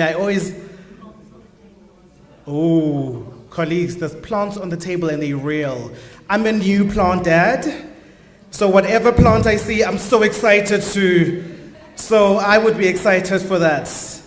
I got 1 plant in my first month, and then in my second month, I got 8 plants. So I've overdone it. How about we do one more image, media team, and whoever gets this one will walk away with a highly prized real plant on the table. Is that okay? Colleagues, please don't kill it. This is a gift from our hearts to you. Okay. How about we do image 13? This one I'm sure we'll all get. So everyone can take a plant home. Image, okay. One word, colleagues. You are in the street where the house is, but you aren't in front of the front door. But what's happening? Where does that happen? What? Colleagues, come on. Yes? Say again? Virtual classes? Okay, I'm still looking for that one beautiful word that we all know. Come on, Prof. Colleagues, you are correct. It is virtual, there is technology, there is teaching and learning. Where does that happen? I just heard a beautiful name there. Codell? Odell? Where does that happen? Bring it together. Whose classroom? Unisa! Colleagues! The right answer was Unisa. The right answer was Unisa. Colleagues. Anisa Dali. Colleagues, which university is best suited to champion technology in its teaching and learning services? Which university is best suited and best positioned to champion technology in all its diversified offerings? Which institution employs cutting-edge, world-renowned ICT services and classes to offer its services? So the only rational answer was Unisa. Thank you. Thank you. Much appreciated, colleagues. Yes, you may have the plants. But I heard Unisa from here. Okay, perfect. All right, colleagues, very well. Thank you very much for your active participation. In the session here this afternoon, or perhaps still this morning, we're here to commemorate the participation of all the participants that took part in this process.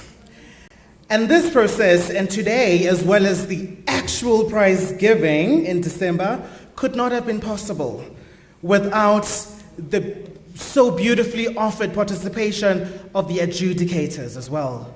So it would be seriously remiss of me not to acknowledge them. So colleagues, we have a team of adjudicators who invested all their efforts, all their faculties in judging the portfolios of evidence under all the categories represented. And I'm going to name them. If you are in the room, I do understand that some aren't in the room, unfortunately, due to lost competing. Please just stand up and we can just honor you with a round of applause. Is that okay? We have Dr. A. Fender from Unisa. We have Dr. C. Duprier, also from Unisa. We have Dr. C. Tabane, also from Unisa. Dr. C. Tabane over there, you're welcome. We have Dr. E. Makabu from Sifago Makgoto Health Sciences University.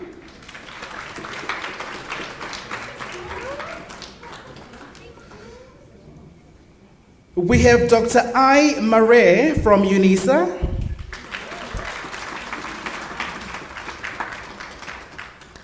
We have Dr. V. Mabalane from the University of Johannesburg.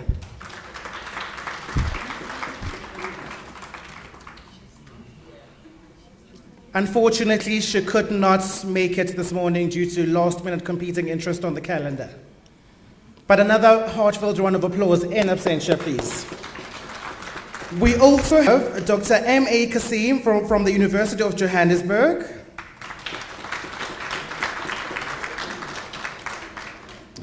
We also have Dr. L. Ndlovu from the University of Venda.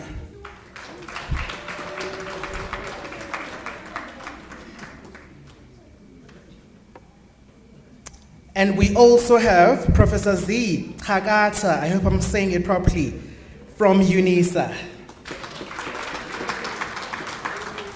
All of you colleagues are very welcome, and we highly appreciate your services, rendering your specialties and your critical skills so as to peruse, which I'm sure were highly voluminous documents for the benefits of this morning. Also, colleagues, on the agenda, we have the honoring of the participants as well. Because again, this process and the actual prize giving in December would not have been possible without you. You are the pièce de résistance of our engagement here this morning. I see some are blushing. You knew the camera was going to be on you. Colleagues, I will name the categories as well as the participants that took place, and there will be a short video, which I'm trusting that my IT specialists will flight for the benefit of the room.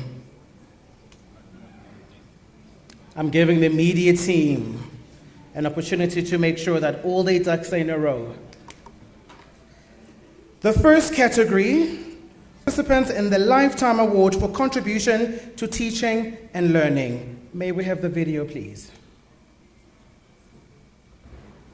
The chair of Mercantile Department in the College of Law. I've been teaching for more than 20 years. I've taught in different fields of law, including amongst others company law, banking law, contract law, social welfare law, consumer law, origins and foundations of South African law, and the introduction to corporate governance. I have taught both in undergraduate and postgraduate modules. I have supervised master's students to completion, specializing in corporate law, banking law, and cybersecurity. I have presented and published papers in accredited journals, nationally and internationally, in the field of labor law, banking law, women and society, as well as cyber law. The motivation behind being nominated for the category Lifetime Award for contribution to teaching and learning, I have demonstrated strong leadership qualities by serving at strategic positions. As a member of the team, which drafted institutional policies which ensures that the academic project runs smoothly. Additionally, aligning with the Lifetime Award category, I believe that there is no fixed teaching pedagogy. My teaching philosophy is fueled by the foundational base of both professional ambition and a deep personal commitment to lifelong learning. My teaching philosophy is that there must be belonging in diversity, engagement, equity, and inclusion. I further believe that students are not only consumers of knowledge, but they are participants in knowledge creation. Students learn when they engage with the information.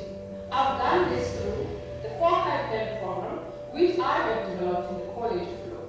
These programs bridge the gap between theory and practice by aligning the curriculum with what is required in the industry, equipping the students with critical thinking skills, analytical skills, as well as course etiquette.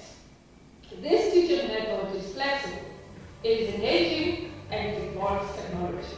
My teaching contribution contributes to the shaping of the equipping of the upcoming legal practitioners. I teach to produce practitioners of law, not teachers of law. I have created access for my students to sit at the table, which was only reserved for a selected few to be equipped with industry skills. Thank you, ladies and gentlemen, for the opportunity to share with you my contribution to academic excellence. Congratulations, Advocate Tim. The second category, ladies and gentlemen, we shall honor the participants for the Excellence Award for Module Design.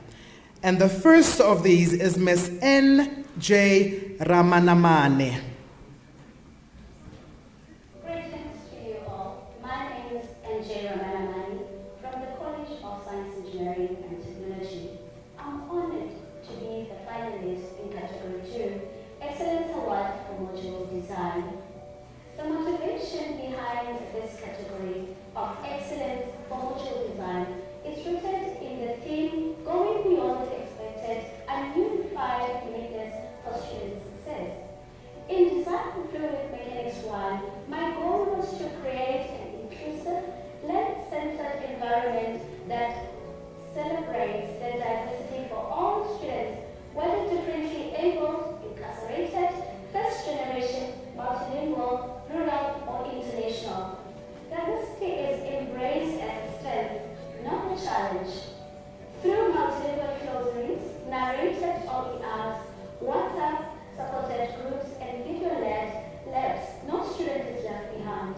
The module is guided by Unisa's Odell and Kgrong framework and aligned with SDG 4 and the United Nations Global Compact. The design is not only ethical and social responsive space. For me, this category captures the true impact of work equipping students with technical mastery while preparing them to become responsible engineers who can shape the futures. In excellence and innovation, I created a technology-enhanced assessment through model, Pearson Maria WhatsApp group, supported by voice note tracing tool and video labs. In inclusivity, designing to respond to the needs of incarcerated, rural, multilingual, and differently able students, ensuring learning opportunities are accessible to all. In curriculum transformation, I embedded Africanized, authentic learning activities, multilingual classrooms, and OERs aligned with SDG 4. Ever since, the pass rate has increased from 67 to 84%. This module is peer-reviewed and aligned with Unisa's quality framework, embracing ethics, sustainability, and global competitiveness. When the students were reflecting, the takeaway from the sentences of the students were as follows, I quote, on my story, your name will be mentioned. I'm praying that Unisa employs many like you because you're immensely needed considering that we are online university. In my closing, my teaching philosophy rests on the belief that the student's success is inevitable when designing with empathy, rigor, and inclusivity. My personal journey as an academic and as a mother to a differently able child has shaped this project into more than a professional responsibility. It is a calling to create transformative space where all students can thrive. And Fluid Mechanics Module 1 is a proof that curriculum design, when guided with vision, innovation, and compassion, can go beyond the expected to deliver unidentified uniqueness for all success. In closing, I would say that do unto others what you would like them to do unto you. Matthew 7, verse 12. God bless. Thank you. Thank you, ladies and gentlemen. The following participant, also in the category of Excellence Award for Module Design, is Dr. FCM Lowe.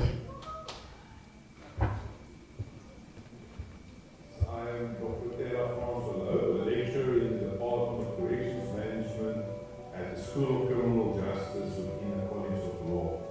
It's truly a privilege to be part of this year's Institutional Teaching and Learning Festival, and I feel deeply honored to be a finalist for the Teaching and Learning Award in Module Design. My motivation for entering this category stems from a deep and ongoing commitment to student innovation, student-centered learning, creating meaningful, active engagement in the online learning space. As many of you would agree, the biggest challenge we face as lecturers is keeping our students active and engaged in the online learning space. This challenge became the driving force behind the redesign of my module 102603 on community corrections. To enhance the learning experience of students, I introduced several key innovations. One of these was gamification, which simply means adding points, badges, and levels to enhance the learning experience of students to make it more enjoyable and rewarding. Alongside gamification, another approach was the integration of H5P activities throughout the module to support self-paced active learning. Now, for those of you who are not familiar with it, H5P is a tool that allows us to create interactive, multimedia-rich content. Things like videos with embedded questions, crossword puzzles, drag and drop exercises, and many, many more. As a result of these innovations, there has been an incredible, noticeable increase in student participation and a marked improvement in how students engage with the learning content.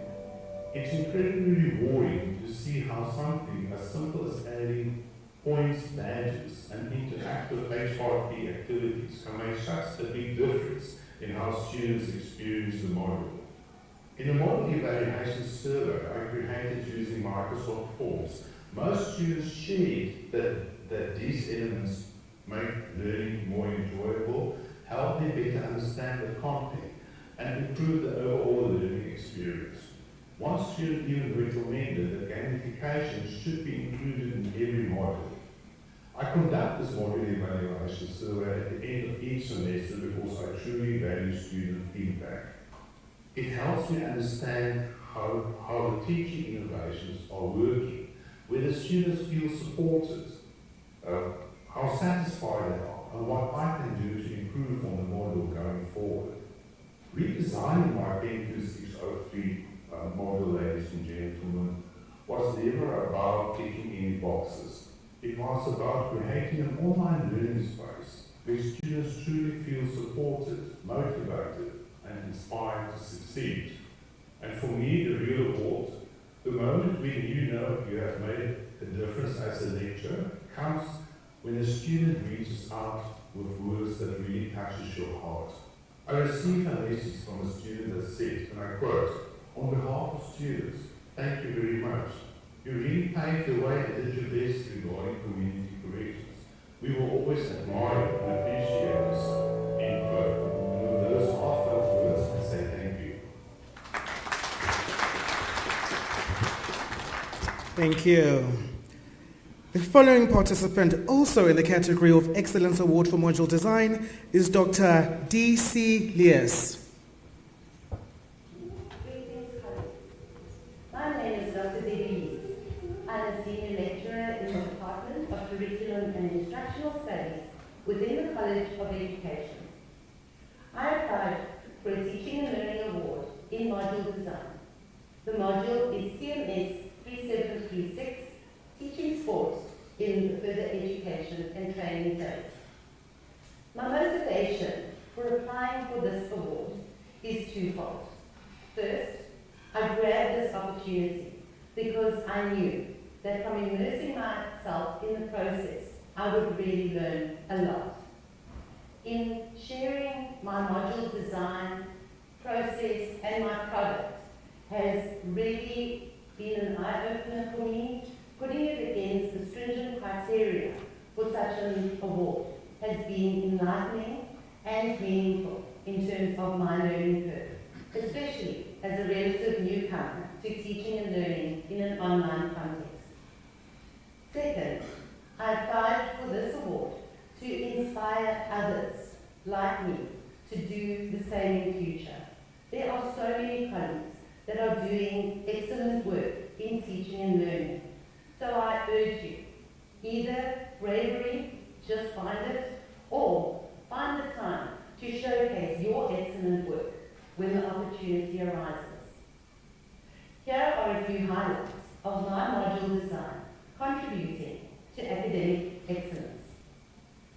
I have 5 learning units in my module, and I scaffold the learning activities for students across the 5 learning units. This starts with students having to reflect and draw on their foundational competences, and then we move from there. Second, I have an intentional focus on asynchronous learning design for students to be able to study at their own pace based on their work needs. This allowed me to come in to support online synchronously when necessary. The My Modules functionalities have been optimized in this module. If you look at my welcome page, there's the normal narrative, but then there's a photograph of me as lecturer and a short voice-recorded welcome. So it just puts the human behind the printed glass. There's also what you will see are frequently asked questions, course messages, discussion forum tools, and also an adaptation of the discussion forum tool where the student lounge is created as a casual online space for students and myself to interact with each other, almost like a WhatsApp. There are also no prescribed texts in this module, and this was an intentional choice by me as the lecturer when making choices initially about how I would design this module. So going through my module, you will see there's a plethora of CC BY open education resources that we use in this module. These take the form of open access, journal articles, TEDx talks, YouTubes, and textbooks. And this really helps students a lot because it reduces the cost of learning for students, but as pre-service educators, it allows them to take these resources into the teaching field with them as well. In terms of the UNGC principles, 1, 4, 6, and 10 have been intentionally infused into the module. In terms of curriculum responsiveness, this module was introduced at Unisa after I developed it in 2023. There's a dire need for sport and exercise science educators in DBE schools who now offer this as an FET subject. In other words, at grade 10, 11, and 12 level. Previously, it was only offered by the Independent Examinations Board. So it is a niche area, but a very important and growing niche area for children in the FET phase. Lastly, my module design was conducted through the framework of team approach. What do I mean by this? It wasn't just me that was involved in writing this module on my own. I had many, many people helping me, from graphic designers to critical reader, education consultants. My COD at the time organized a week-long workshop where all of us developing modules were able to collaborate, work out things, iron out the wrinkles, to end up with modules that we were all really proud of.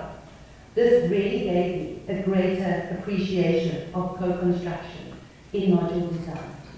Thank you, colleagues. Thank you very much.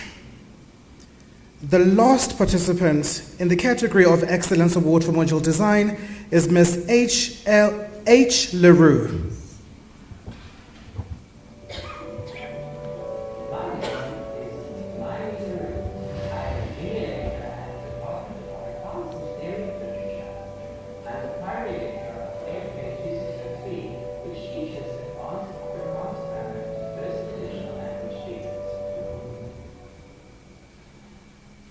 My past experiences include teaching at various levels, including high school, where I honed my skills under the tutelage of experienced teachers.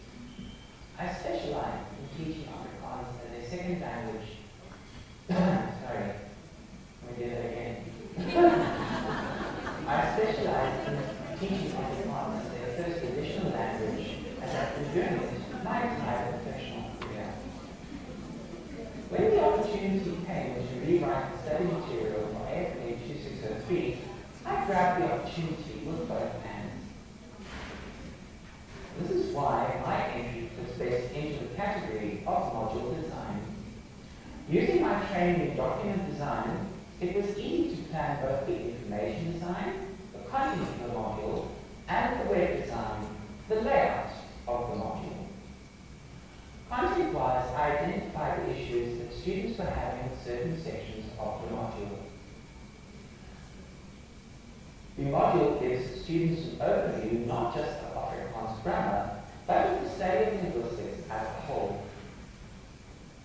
The way that the learning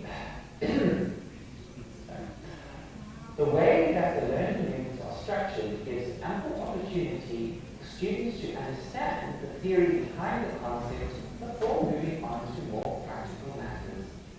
There is a strong emphasis on practical application in this module, including aspects such as phonetic transcription and essay writing. I also tried to present the latest research in linguistics using authoritative texts from both local and international scholars who are preeminent in their field. Guided by 3 design principles: no more than 3 clicks, no more than 3 screens, and to keep it interactive. By using H5P tools available to me, I've been successful in designing both the content and the layout of the module. This is especially true for the more text-heavy sections where tools such as the accordion help to keep the 3 screens raw and to make the work more interactive. So far, it seems that the students have been receptive to these changes in the content and design. Students have little to no problem navigating the module site or finding additional materials such as recorded lectures, podcasts, and vocabulary lists. This is according to a little poll I did with my students. There are a record number high submissions of assignments, where in the past there was a steady decline in submissions up until the exam portfolio was due. The redesign and recirculation may also positively impact the pass rate of this module. We'll need to see what happens with the marks at the end of this year. None of this would have been possible without the support of my colleagues in the Department of Afrikaans and Theory of Literature, the CE Jessica Nell, and the critical reader Alba Hananaka. A big thank you to everyone who helped me get to this point. Thank you very much. The following participants fall under the category Excellence Award in Student Success and Retention. The first of these participants is Ms. T. Mushwana.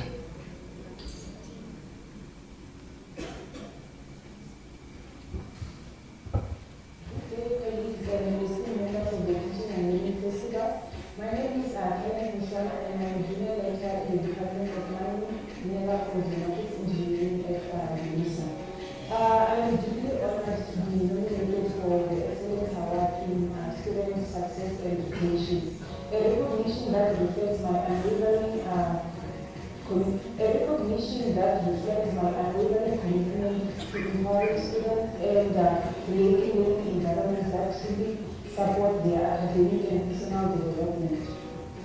My academic journey began with a Bachelor of Science degree in Mining Engineering, followed by a postgraduate diploma in Management and a Master of Engineering.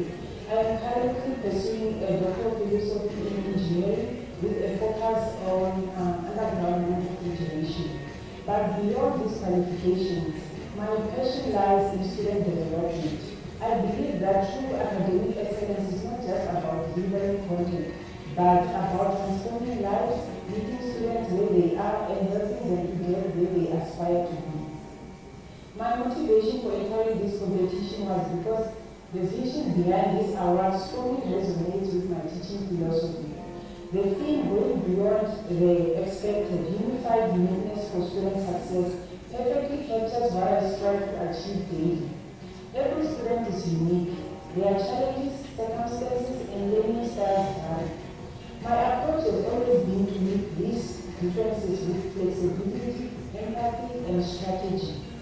In my portfolio, I showcase the core strategies I've implemented to significantly improve student engagement, retention, and performance in an ODL environment like Unisa. Just to give you a brief highlight of the strategies that I used. I implemented early intervention strategies for at-risk students. So this involves actively monitoring student progress and engagement from the beginning of the module. Students who miss submissions or show signs of falling behind are contacted directly and offered personalized academic support. This allows me to potentially identify issues before they become barriers to success. Recognizing the importance of accessibility and flexibility, in addition to the Unisa platform, I make extensive use of platforms such as WhatsApp to maintain close communication with my students. Through WhatsApp groups, I share timely updates and answer questions that students might have related to the module. I also create polls on the group to allow students to select their preferred times for having online classes with me, as most of my students are working full-time. By allowing students to co-create their learning experience, such as choosing class times, I ensure that their voices are heard and their needs are respected. This has contributed to higher attendance rates and greater class participation. I've also been involved in redesigning module content to align better with both industry expectation and student capabilities. So in terms of the impact of my strategies on academic excellence, there has been a measurable increase in student retention rates and success rates. So these achievements demonstrate that going beyond the expected can create learning environments where students not only strive but thrive. So in closing, I would like to thank the selection committee, my colleagues for this recognition. It is truly an honor. At the heart of my teaching, it is a belief that every student matters, and with the right support, every student can succeed. Thank you.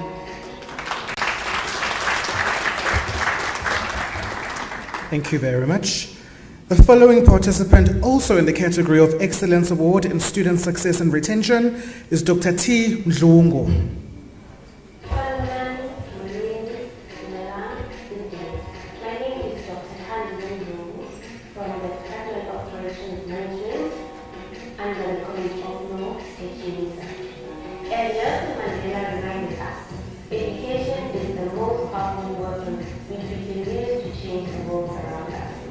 That lies in the heart of the work that I do at Unisa. The African University shaping futures in the service of humanity. I embrace our open design learning model because it allows us to break walls, geographical walls, digital walls, economical walls, and even literal walls of operational data. My teaching philosophy is rooted under the social construction and in the African ethic of the virtue. I believe education is not simply about passing exams, but also about reshaping our society, rebuilding resilience and restoring dignity. In the modules that I teach, Pen 2604 as well as Pen 2705, I see students who are employed, students who balance their families and work, and many who are still incarcerated.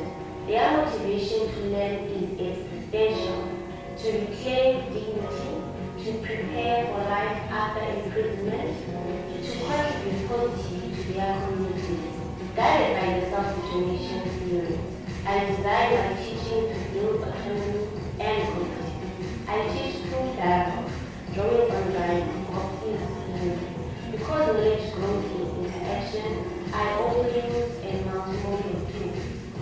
Visual aids, voice notes, infographics, WhatsApp discussions, because students learn best when knowledge connects to their lived experience. And I embrace African languages in teaching, not as a token gesture, but as an ethical commitment. One of my proudest contributions is taking career efforts within correctional centers. In collaboration with the Department of Correctional Services, we connect directly with incarcerated students and the Department of Corrections officials. Most recently, I participated in the Osumakuru Correctional Expo as well as the Gender Responsive Correctional Centers for Incarcerated Women in Atteridgeville, Pretoria. The latter center launched in 2022 is the first of its kind in Africa. It responds to the unique needs of women in conflict with the law, and in line with the United Nations Bangkok rules and the Nelson Mandela rules, both of which advocate for gender-responsive rehabilitation and the protection of incarcerated women, which are my target audience. These efforts are not just recruitment drives. They are moments where we say, Siyambona, we see you, Riyambona. We show how Odell can be a lifeline, a map that shows educational pathways and that can turn correctional time into transformative time. Every week I hold special classes for my Pen modules. Mondays is for Pen 2604 and Fridays it's for Pen 2705. These sessions do not only discuss academic conversations. They have become a support hub for my students. Students bring concerns about coursework, yes, but they also talk about NSFAS challenges, registration, and balancing studies with their family. I often invite support staff to assist directly, ensuring that students feel heard and connected. To reduce barriers, I use flexible assessment strategies. I accept handwritten or scanned work from my students. I extend deadlines when necessary, and for example, we do have load shedding and some students do not have data, but I allow them to submit. And feedback is given through rubrics. We use WhatsApp for clarification or short notes for students, making my feedback immediate and humane. I monitor my students' analytics to identify at-risk students early so that intervention comes before failure. For student success, I design assessments that mirror South African realities. For example, in Pen 3705, students create youth rehabilitation plans rooted in the restorative justice and township-based scenarios. In Pen 2604, students do evaluate correctional supervision strategies in under-resourced communities, balancing constitutional ideals as well as practical constraints. Through such tasks, theory becomes practice and students become agents of change. I often say I teach behind walls. Some students are behind walls or still, some are behind systematic walls, and technology is my way to break through all of them. Using WhatsApp groups to keep discussions alive for students, informatives and avatars to simplify complex policies like the Child Justice Act. I also use voice note to assist in multilingual and visually impaired students. Interactive quizzes and forums make learning collaborative and interactive, also reflective for my students. Technology here is not just a fashion, but it is freedom. At the end of it all, my teaching rests on one conviction. Education restores humanity. When I step into a correctional center and meet students who believe education is not for someone like them, I remind them, Odell is here for you, Unisa is here for you. The future is for you. And as an African scholar, I work with my students in the spirit of Ubuntu Ibambele. We move together. Thank you.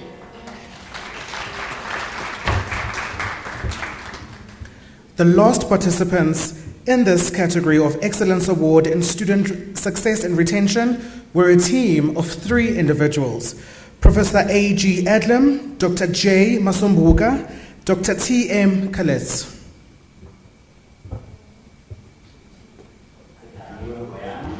A qualified chartered accountant with a Master of Accountancy. I am the finalist for the Excellence Award in Assessment.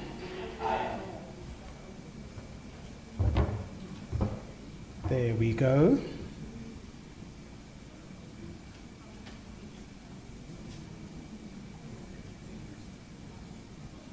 Hoping that the media team will bring up the video shortly.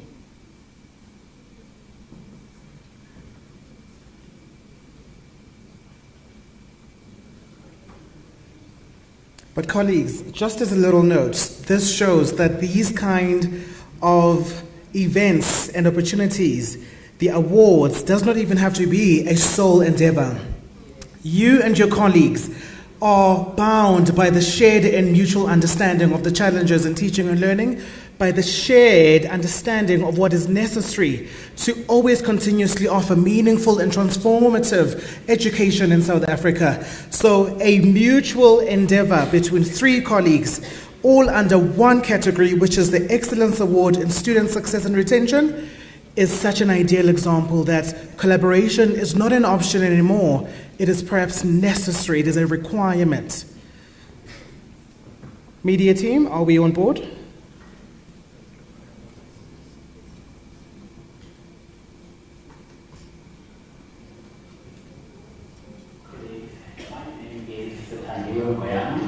Okay.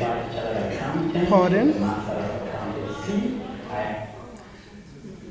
Colleagues, perhaps let me allow the media team to reconfigure their efforts, but in the meantime, we will come back to this category of 3. We will come back and we will proceed with the next category. These are the participants in the category of Excellence Award for Assessment.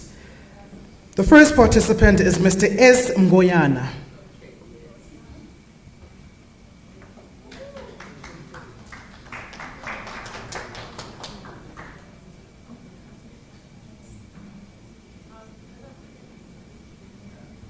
Today, my name is Unisa, a qualified chartered accountant with a Master of Accountancy. I am the finalist for the Excellence Award in Assessment.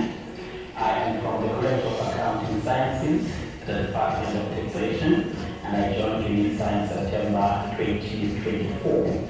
I am currently lecturing in the Tech 3761 module, which is in the Chartered Accountancy stream. It's a final year module. I'm passionate about teaching, and I believe it is my calling. And it's also an honor to contribute towards the reduction of chartered accountants in South Africa, as there is a shortage of chartered accountants in South Africa. I have selected to be part of this category because I believe it is the heart of what I do at Tech 3761, as I deal with concepts and sections that are complex, that are not well explained or can be understood easily by just looking at the theory only, but they need to be examples provided, real world scenarios examples. And this comes through an assessment, as it is my philosophy that students learn from and for assessment. So it is in these assessments, therefore, that the real world examples is helping the students to understand the principles well. And that also helps the students in enhancing their problem solving skills, analytical skills, and critical thinking skills. And that is contributing towards academic excellence. My first contribution towards academic excellence when I started at Unisa was when I heard that there is a high number of data cases in Tech 3761 in 2023. Then I thought of an innovative way to try and reduce the number of those cases. And as such, I set an ethics question where in that question a student has actually paid and expects to go and write an exam for him. And I asked the students to discuss the ethical concerns that they actually had about that scenario. And that has yielded a positive result, as we have about 957 DC cases in 2023 before the implementation of the ethics questions, and thereafter they significantly reduced to 556.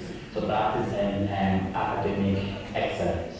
And we also provide academic support and student support to the students to ensure that they do well in the module through doing the revision sessions, one-on-one consultations with them, and also giving them exam technique. And that has proved to work well, as some students have come forward to thank us to say that it has actually helped them to improve. There was one specific student that actually got 27% in the first test, and after I've engaged with him and advised him how to do well in the module, he has significantly jumped from 27% to 62%, and that is academic support.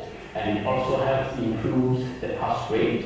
And in our test one, we had 37% pass rate, and after the implementation of these initiatives, it led to the pass rate jumping up to 55%. And I believe that these initiatives will help better the life of students in the module, and they will do better as we continue, and they also take part in these initiatives.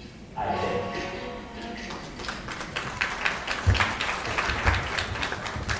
Thank you very much. The following participant, also in the category of Excellence Award for Assessment, is Mr. D.M. Maumane. Good day, colleagues. My name is Delani Maumane, based in the College of Law at the Law Department as a lecturer.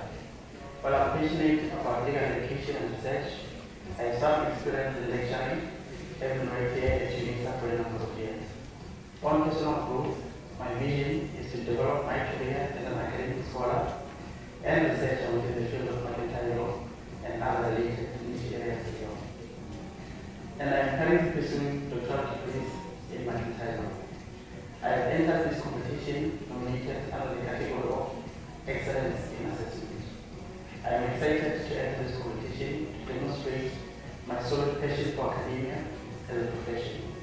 As an alumnus of this institution who has studied in a distance learning environment, I have learned the importance of independence and developed my critical skills in my academic journey. This competition has provided me with the opportunity to showcase my talents and apply the knowledge I have acquired in a practical setting. In my role as an academic, I focus on both teaching and the development of summative and formative assessments for the module I instruct. When I employ strategies that include learner-centered approach and utilize various teaching methods that are essential to the e-learning environment within the institution. My role as an academic benefits both students and the institution by implementing the required standards and policies that critically develop skills that contribute to society. Essential skills such as critical thinking, academic writing, analysis and evaluation, and problem solving play a crucial role in academic success. These abilities are embedded into the design of assessments, which often include engaging case discussions and real-life scenarios. This approach not only encourages deeper understanding, but also fosters the application of knowledge and practical setting, enabling students to develop a comprehensive skill set and prepares them for real-world challenges. The main objectives are to successfully maintain a positive impact on student retention, maintain high pass rates, produce graduates, and skills development.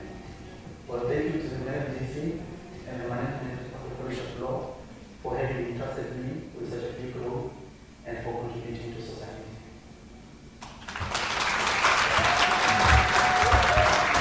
Thank you. The following category presents the participants for the Excellence Award for Scholarship of Teaching and Learning. The first of these participants is Mr. MC Maragalala.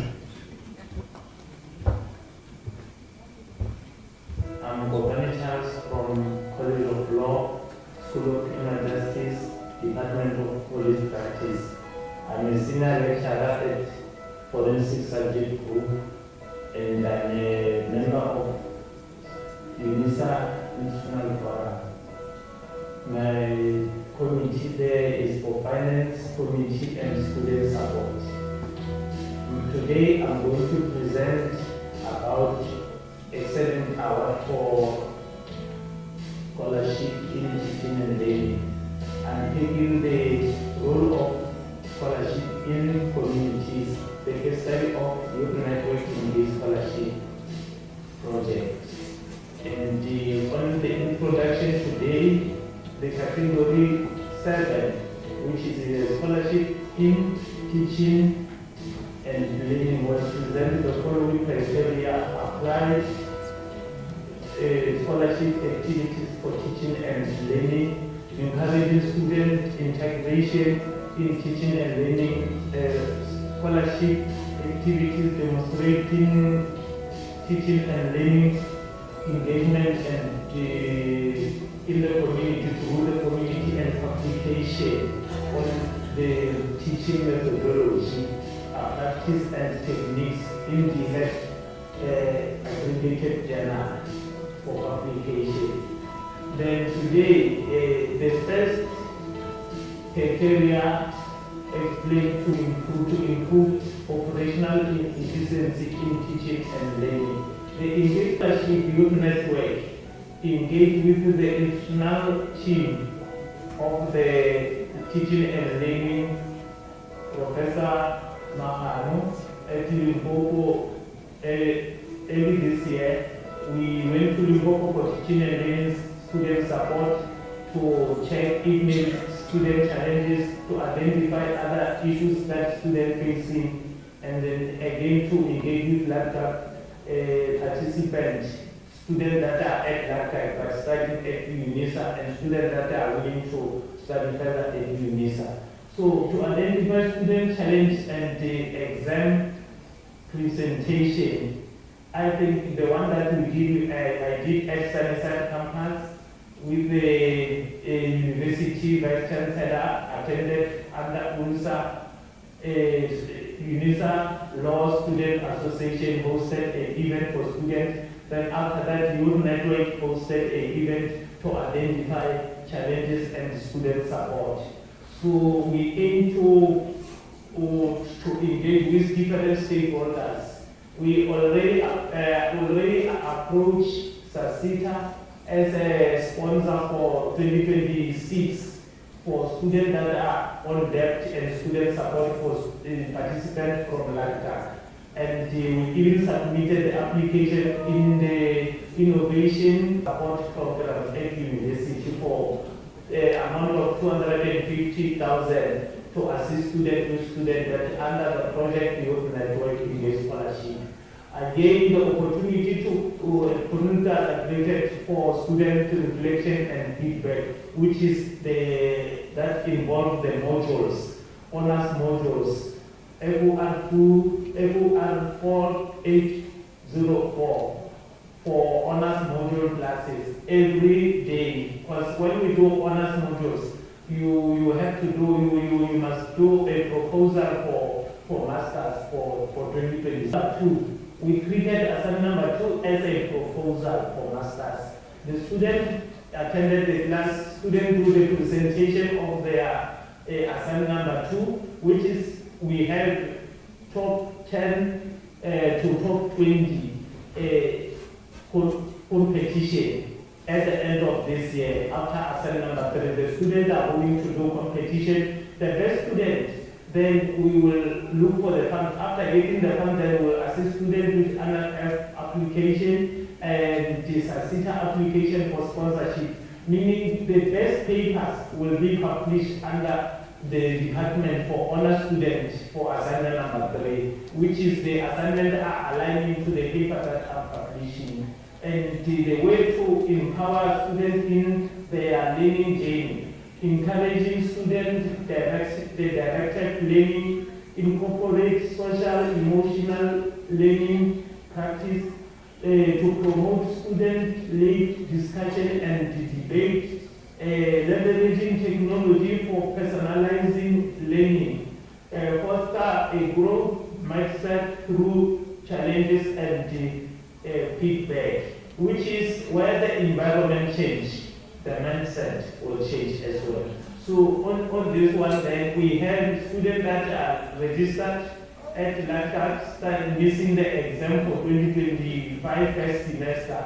Then we are preparing that student to be on the spot for 2026, because the university can't allow students to attend once there is drug addicted. Then even like that, we already made agreement that the student will come back next year, January. And then I assisted more than 25 participants at LACTA for registration, for application for 2026. And now looking for a response for university application section for acceptance. After that, then is where I'm going to know how much to assist with application fees from the project, from the paper that I'm publishing, research incentives that I'm getting from this university. Then I will assist students that are at LACTA to pay the application fees because they have disadvantage in the finance. Then as well as to do international footprint. I chair the decision at biometric payment technology.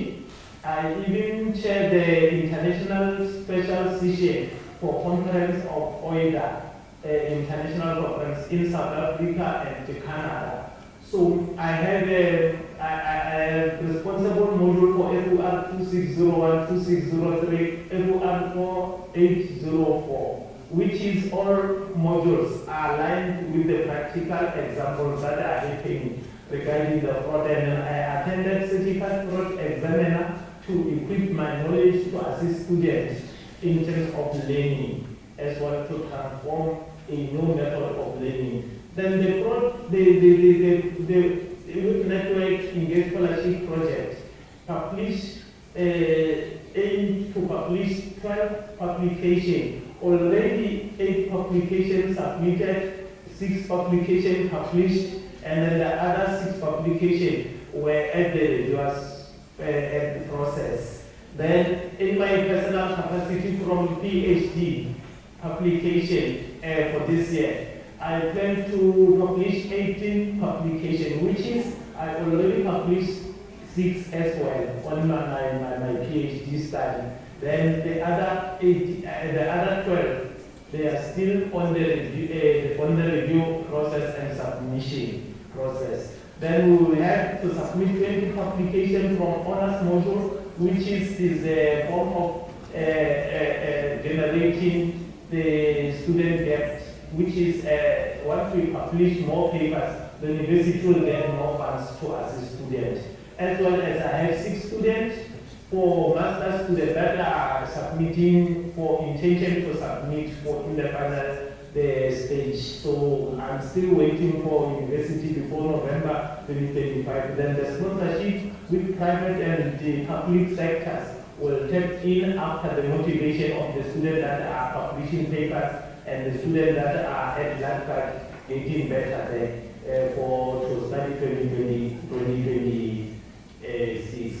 So as well as to engage with the university registrar regarding the registration for special students with disability, to assist those students, to make those students to make sure that students that with disability that are rural, staying at rural, and to identify them to all branch or all Unisa branches from Limpopo to Cape Town. We must know our students, we must know how to support those students, as we started with those ones from LACA. Then next year, so the program must go through South Africa to identify those students and to make sure that the student debt, even NSFAS, to fast track the NSFAS regarding the late payment, not paying the student debt. Even they said they didn't pay for second semester. So we are trying to get more funds for youth network. We applied with the director of the school for 1.2 million for 2026 for the project to assist students with student debt. Thank you. Thank you very much. The final participant under the category of Excellence Award for Scholarship of Teaching and Learning is Dr. L.M. Meti. Good day, esteemed colleagues and panel members. I am Dr. L.M. Meti, Senior Lecturer in the Department of Psychology of Education at the College of Education. It is a privilege to share my journey and motivation for entering the Excellence Award for Scholarship in Teaching and Learning. This presentation highlights how my work contributes to academic excellence through innovative, inclusive, and evidence-based teaching practices. My journey in academia has been shaped by a deep commitment to student success and inclusive education. Since joining Unisa in 2017, I've embraced the open distance e-learning model, which allows me to reach diverse learners and improve pass rates. The decision to enter this award category stems from my dedication to the Scholarship of Teaching and Learning. Scholarship of Teaching and Learning enabled me to transform everyday teaching into a scholarly practice, investigating what works, why it works, and how it can be improved. SOTOL, which is Scholarship of Teaching and Learning, contributes to academic excellence in several key ways. My evidence-based pedagogy is grounded in data collection, analysis, and continuous refinement. I apply constructivist, transformative, and inclusive teaching strategies grounded in learning theories such as Vygotsky's social constructivism and Maslow's transformative learning. These approaches foster critical thinking, self-regulation, and deep learning. I also integrate technology-enhanced enhanced learning tools like multimedia and adaptive platforms to personalize learning and increase accessibility. My modules achieved an increased pass rate in 2024, demonstrating the impact of this initiative. My teaching approach is inclusive and culturally responsive. I have translated modules into South African languages and incorporated indigenous language systems to celebrate African heritage and promote equity. Through SOTOL, I engage in reflective practice and continuous improvement. For example, I assess and refine my teaching strategies to accommodate inclusivity. This includes formative feedback, student support systems, and collaborative environments. In bridging academic research and classroom practice, I have published several papers in DHET accredited journals and presented at national and international conferences. My research focuses on resilience, mental health, and student support in ODEL context. The impact of my work is visible in improved student outcomes, enhanced engagement, and the development of inclusive learning environments. My vision is to continue contributing to a scholarly community where teaching is not just collaborations and partnerships to enhance support to our communities. In conclusion, my motivation for entering this award is rooted in my passion for teaching and a commitment to excellence. Through SOTOL, I have transformed my classroom into a space of inquiry, innovation, and impact. I strive to elevate the quality of education and contribute meaningfully to the academic community. I thank you for your time and consideration, and I look forward to continuing this journey of academic growth and collaboration. Lastly, I wish all the best for all the learners. Thank you. Thank you very much. The following category is for the award, and it is for the Excellence Award for Transformation in Teaching and Learning. The first participant under this category is Ms. M.P. Mamataba.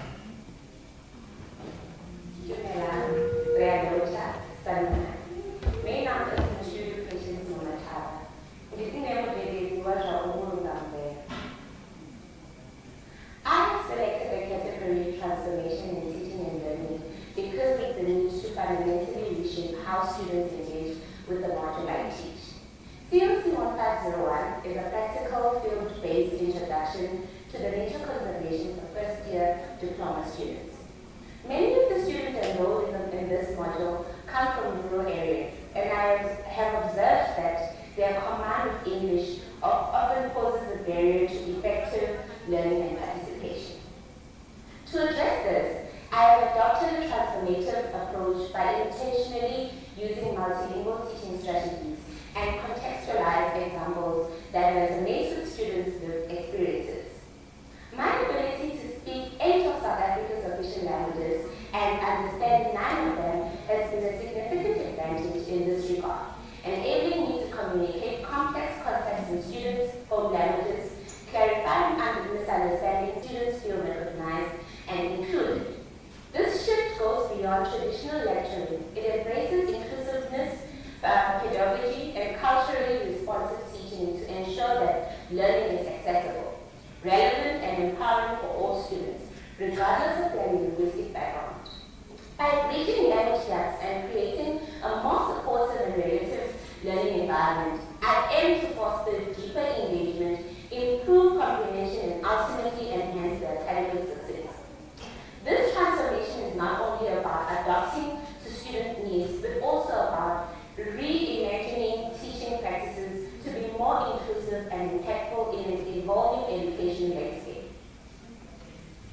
The design and facilitation of the CLC 1501 module reflect a purposeful commitment to transformation in teaching and learning within the context of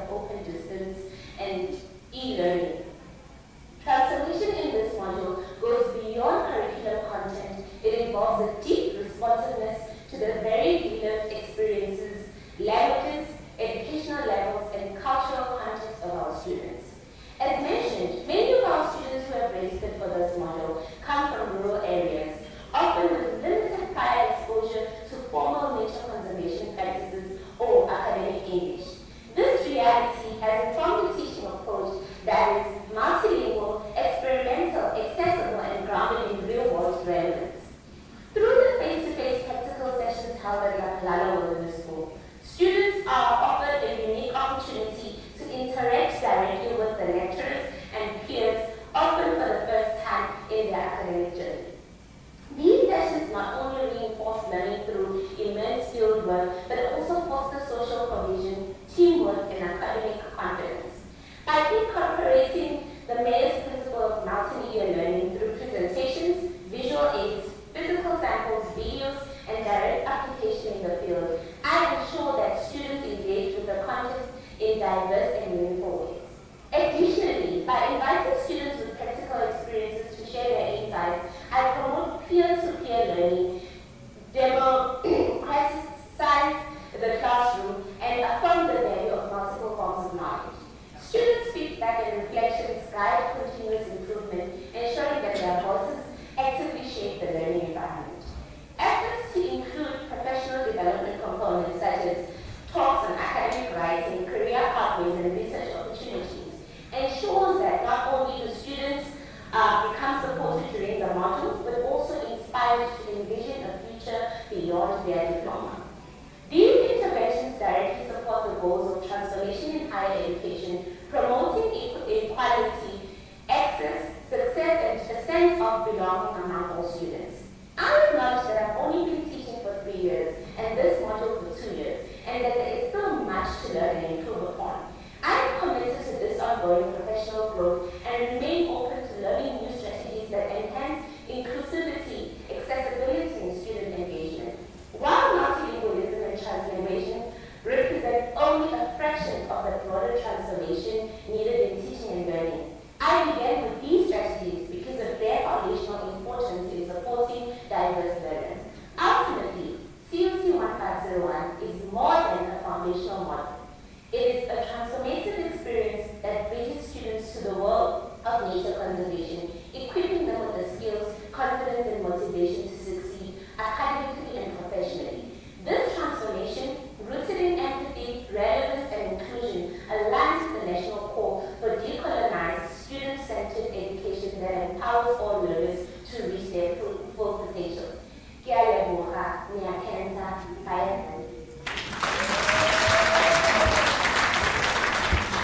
Thank you very much.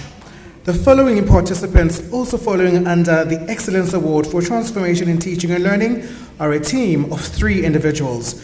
Dr. R.M. Skosana, Ms. N.C.M. Zwane, Dr. G. Liburu. Good day and welcome to our presentation, which is Category 8, Transformation on Teaching and Learning. I am Ms. Zwane, the Technological Integrator / Guru, and I embed digital tools, platforms, and resources into teaching and learning. I do this to ensure that I enhance effectiveness, engagement, and overall student outcomes. We also have Dr. Liburu, who is the curriculum architect.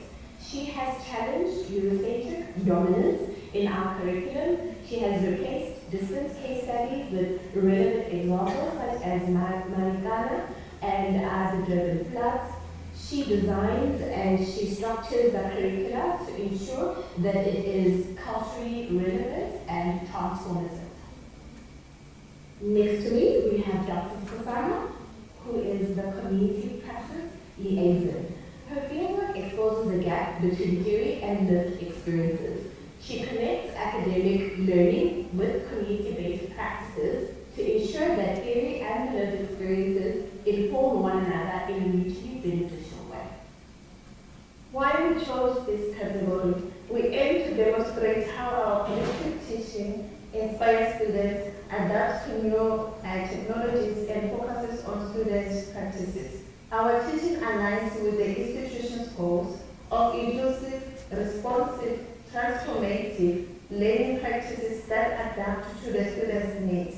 We have embraced innovative, research-informed approaches integrating digital tools, simulations-based learning, and real-world case studies, ensuring their relevance in a rapidly evolving field. Our success rate over the past 3 years has increased, and students have demonstrated improved confidence, resilience, and reflective abilities through supervision sessions.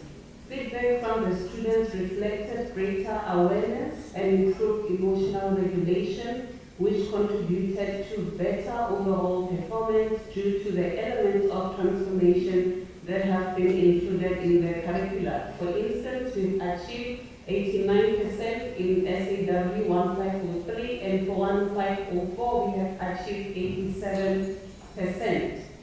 The challenges that we have experienced, among others, we had students who initially struggled to engage with reflexive and psychological aspects of the program as they were more familiar with traditional academic content. And here we implemented structured reflexive lessons.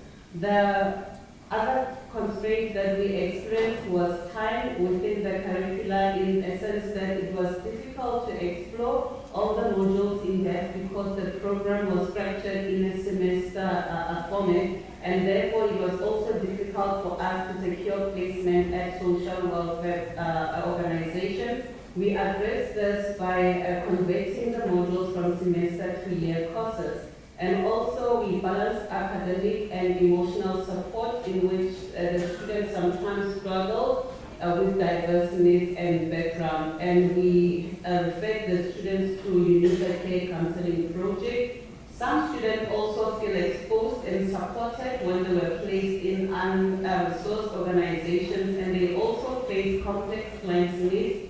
Here we developed peer groups and mentorship and supervision sessions. Many students also come from low economic background, and also they did not have transport to a social welfare organization. Here we encourage them to apply for bursaries such as NSFAS. The dual load also of lectures was a contributory factor to the challenges that we experienced.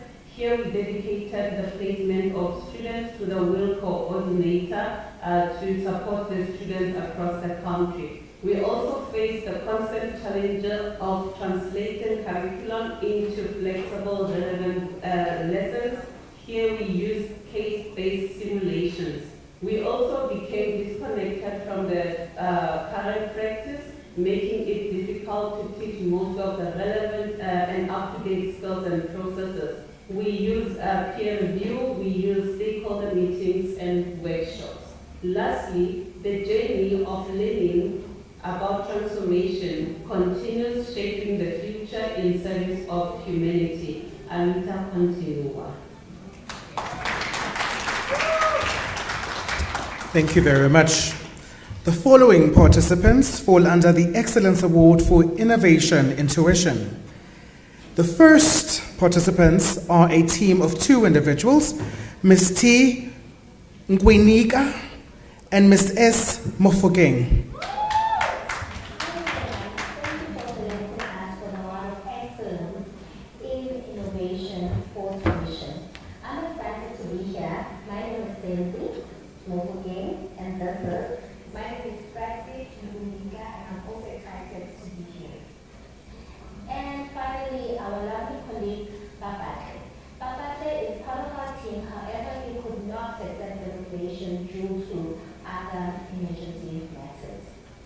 Well, before we start, what is innovation?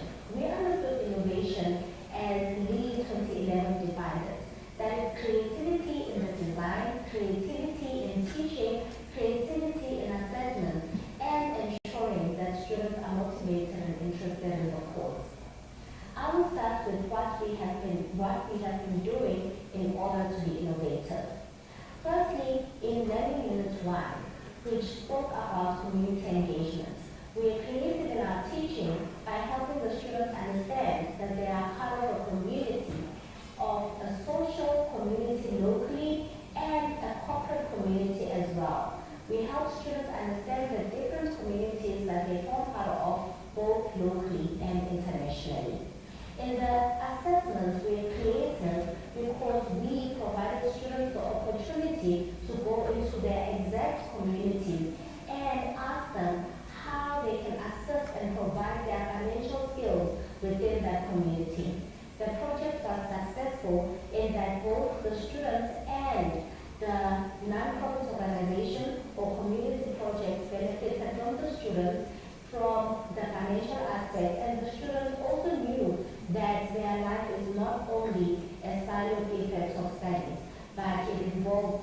back to the community.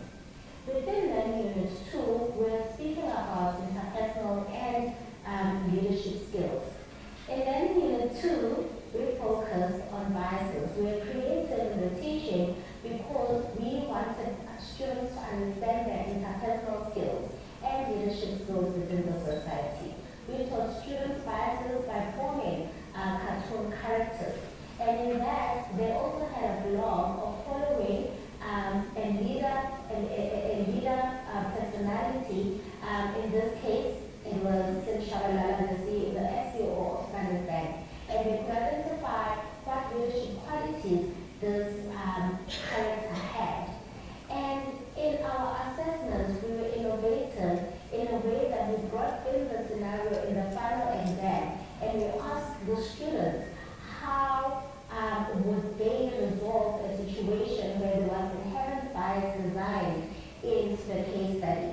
And we marked the students based on if they provided an answer that included bias, we also would penalize them and inform them that your answer included bias in this way. So that is what we did to be innovative in Learning Unit 1 and Learning Unit 2. Over to you, Kathy. Thank you, Cindy. Well, in Learning Unit 3, right, we were teaching integrated reporting. In our teaching of integrated reporting, we basically used real-life scenarios. We basically selected a keywords group where we actually requested the students to go and use the integrated reporting that was provided by Truewords. Now, by so doing, we also just had a class with our students. The interesting part of our class was that it was just not any other lecture where we sit in front of the students and provide them with information, right? We actually gave the students an opportunity to be divided into the rooms. We used AI technology to invest. So what we did then is every room that the student was allocated to, we requested the students to discuss and also come back with a group rep to come and provide us with feedback. What was their findings in their integrated reporting of Truewords, and how would they exactly address the situation and how it was reported, right?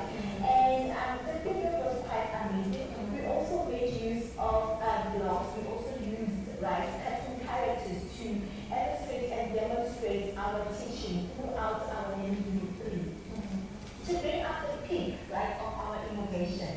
The peak of our innovation came in Learning Unit 4. We actually did a group assignment. Despite the situation of geographical issues that we might be faced with, because we are a long-distance learning and we appreciate it. But what we did is that we brought our students together, right? We gave our students an opportunity to work in groups, right, and not in silos. And we gave our students an opportunity to experience learning, to experiential learning, where our students were allocated into groups. They sat down and signed contracts. Those contracts actually gave them an opportunity to allocate each other roles, to allocate each other responsibilities, to commit to what is required. And what we saw was that the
writing the ASC which was quite amazing because not only are we saying in our work that was done, a lot of other factors could have contributed towards the increase in the pathway, but in terms of teaching those soft skills to our students, actually contributed more towards the new cycle framework being the CA of the future, where we don't focus on only technical knowledge, but we are also looking at soft skills, the use of technology, digital acumen, and we saw that our students performed quite well and we were very grateful. Now that's what we did to be innovative in teaching and learning. To sum it all, we just want to say thank you to Kgrong, our COD, who actually oversees this entire module. It is not an easy implementation, but like we said, that can progress. You can travel alone, you go far, but when you travel together as a team, you go further.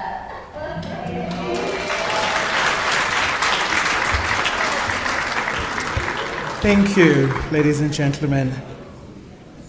The following category represents the participants in the Excellence Award for Student Support. The first of these is Mrs. J.M. Fenter.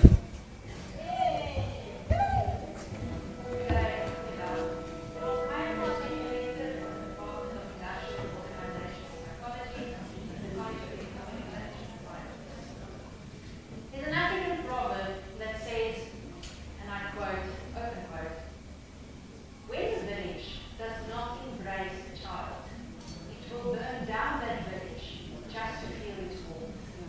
Close quote.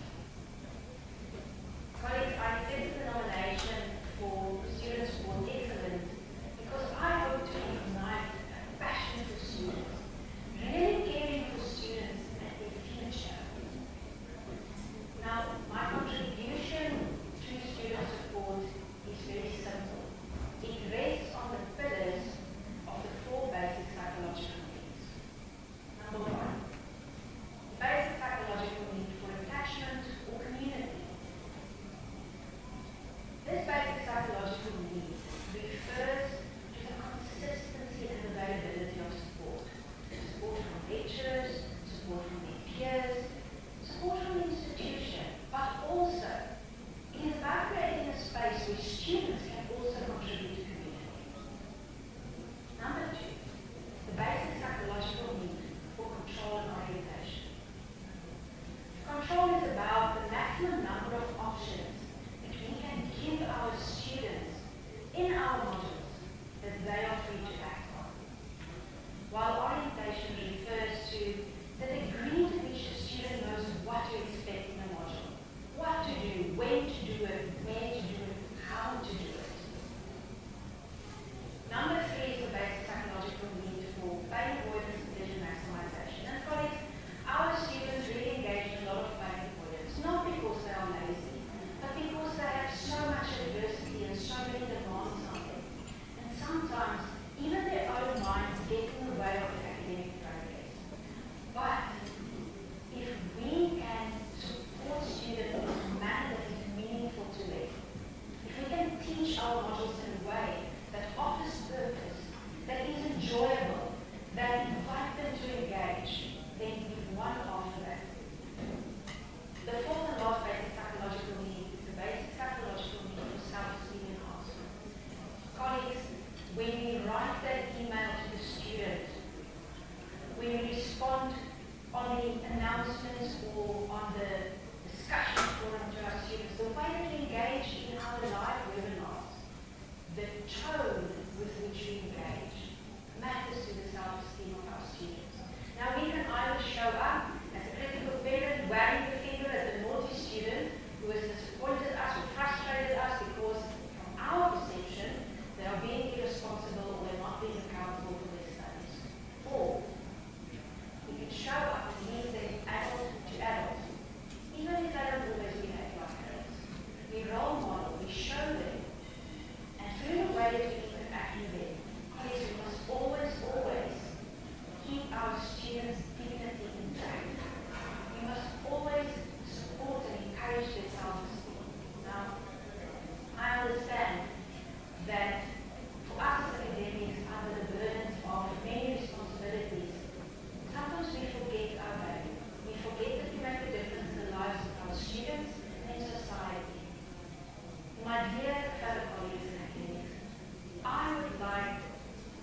encourage and invite you, when you have those days when you forget your own value, when you feel downtrodden, I hope that deep within you, there would be this echo, this knowing that this calling that we call teaching, while difficult and very challenging, is absolutely glorious and worth it. It matters. What we do and how we do it when we support our students matters. Thank you.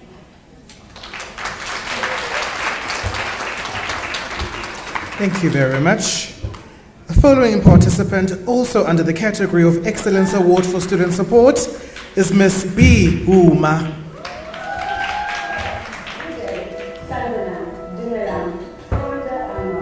My name is Mrs. Huma, Senior Lecturer from the Financial Intelligence Department within the College of Accounting Science.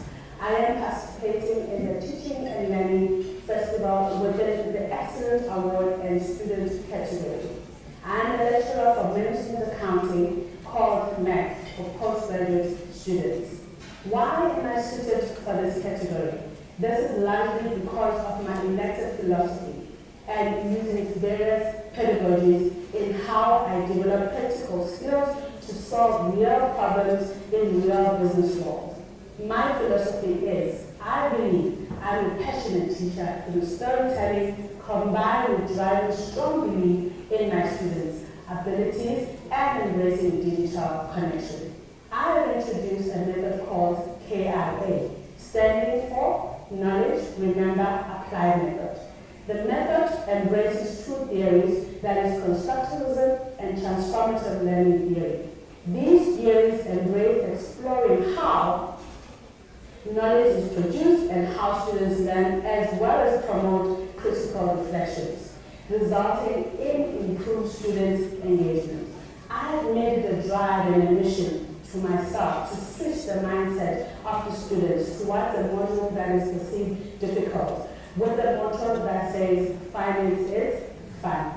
To engage the students in the module, I have prepared videos before online session to indicate the coverage of the lesson, that is, what is expected for them and how to approach the different modules. The videos are interactive, including quiz, and during class we also conduct polls.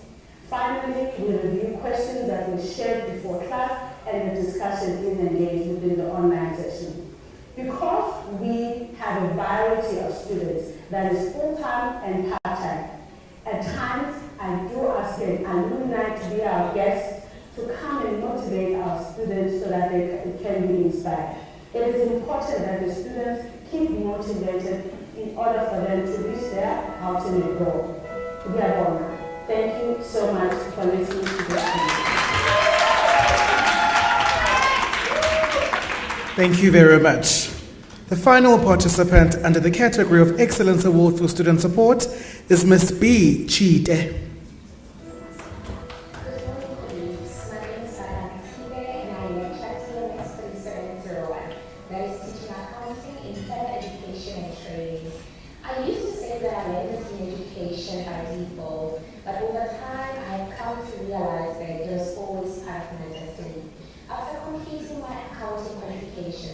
I measured myself working in an audit firm and flourishing as an internal auditor, but God had other plans. His plan was for me to teach and impart knowledge. Beyond that, his plan was for me to simplify concepts and make learning a memorable experience. There are several reasons why I was drawn to the student support category, but one stands out for me. As a Unisa alumnus, I know how lonely the journey can be. I vividly remember the frustration of searching for material I needed for an assignment and not knowing where to find it, and often not receiving responses as casually as I needed them, which would often leave me even more discouraged. And so, when I joined Unisa in 2021, I was determined to make a difference, however small. My recently submitted PhD study also aligns with student support. In it, I explore the ways in which we can optimize learning through asynchronous discussion forums, approaches that will directly impact and benefit our students. With this in mind, colleagues, here are some of the strategies I use in my module to continuously support my students. The first one is that I created a WhatsApp group and shared the link on my module page. From this platform, students receive instant responses from one another and from me where possible. I have seen how they have organically formed small study groups with this WhatsApp community, which reduces the feeling of isolation in ODL learning.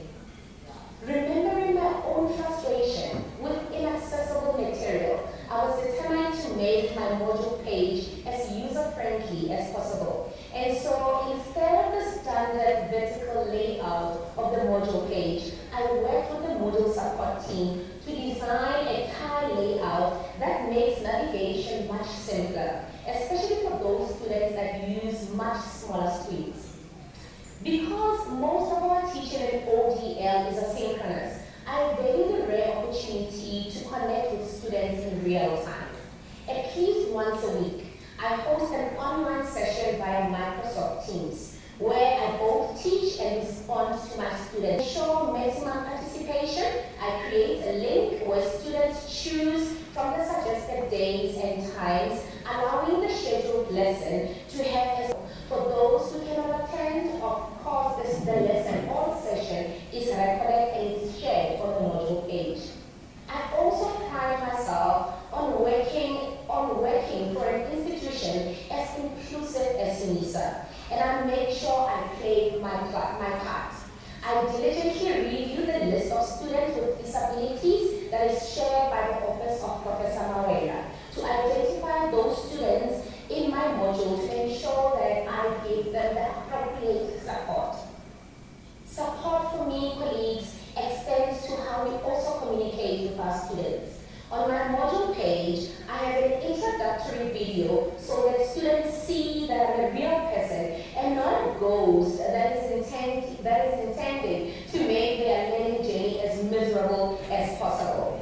And in addition to this, for each learning unit, I have a short video of myself recorded where I explain what the unit is about, I outline the outcomes of the unit, and I provide a quick summary.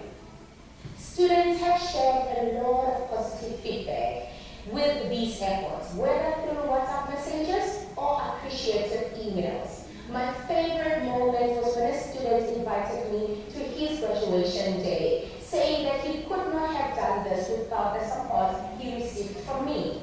I'm proud to share that since teaching this module in 2021, we have not received anything less than 80% pass rate.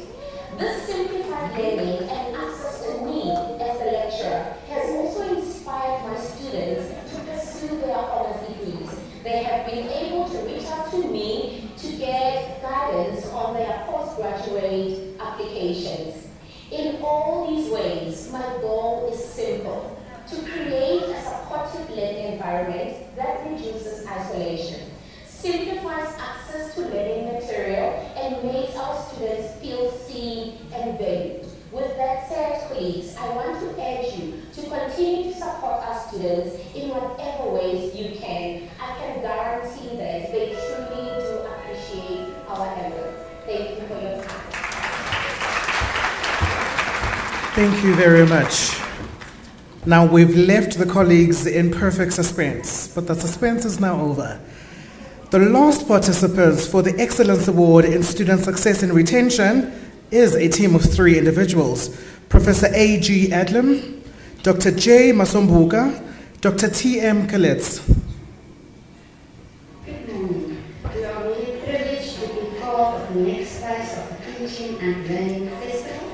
I'm Professor A.G. Adlam from the Social Work Department, BSW 4805, Social Work Integrated Model.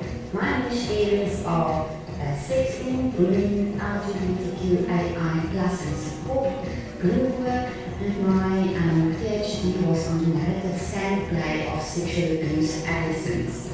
I want to give over to my colleague, Dr. Carlos, to introduce herself. Yes, good morning. I'm Dr. Collins, and I'm another third of the student team that's going to present today to you.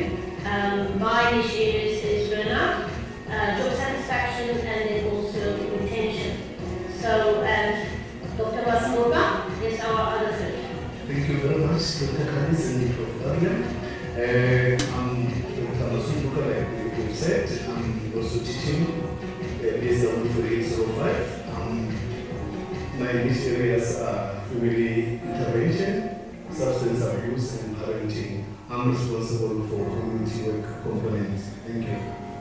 Thank you. Together we are co-architects of this module that weaves reflection, ethics, and practice into the tapestry of professional social work education. So let us introduce the excellent in the assessment category.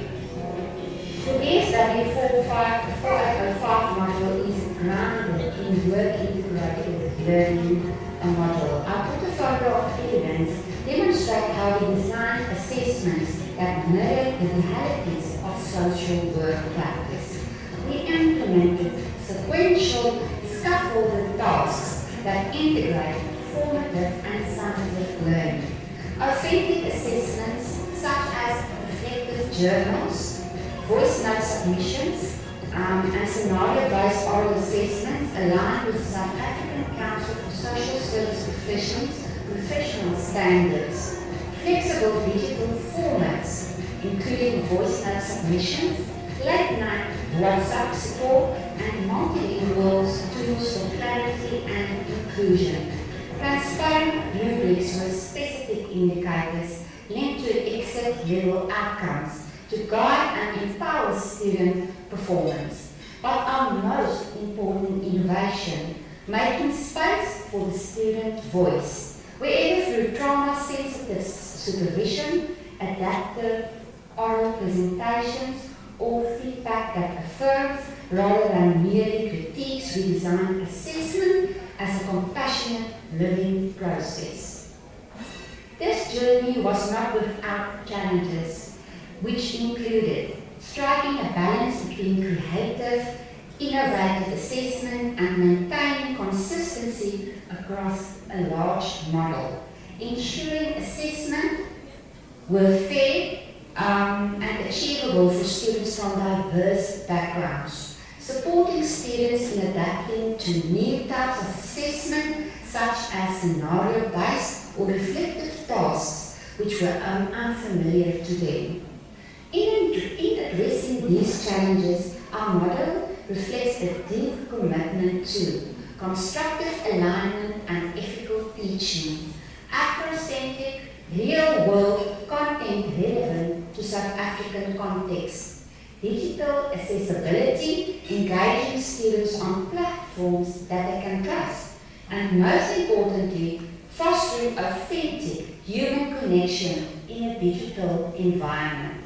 The result, a 99% pass rate, improved student retention, and overwhelmingly positive supervisor evaluations. Our assessment strategy not only measures learning, it transforms it. In BSW 4805, assessment is not a hoop to jump through, it's a path to becoming. We do not simply teach future social workers, we walk beside them as they emerge, resilient, reflective, and ready. Thank you for stepping into our space of madness regarding assessment, meaning, and method. Over to my colleague, Dr. Collins. Thank you, Prof. Yes, and that brings us to the second part, and that is that we were also nominated to student success and retention category. Just one thought to indicate what motivated us, because we still believe in people.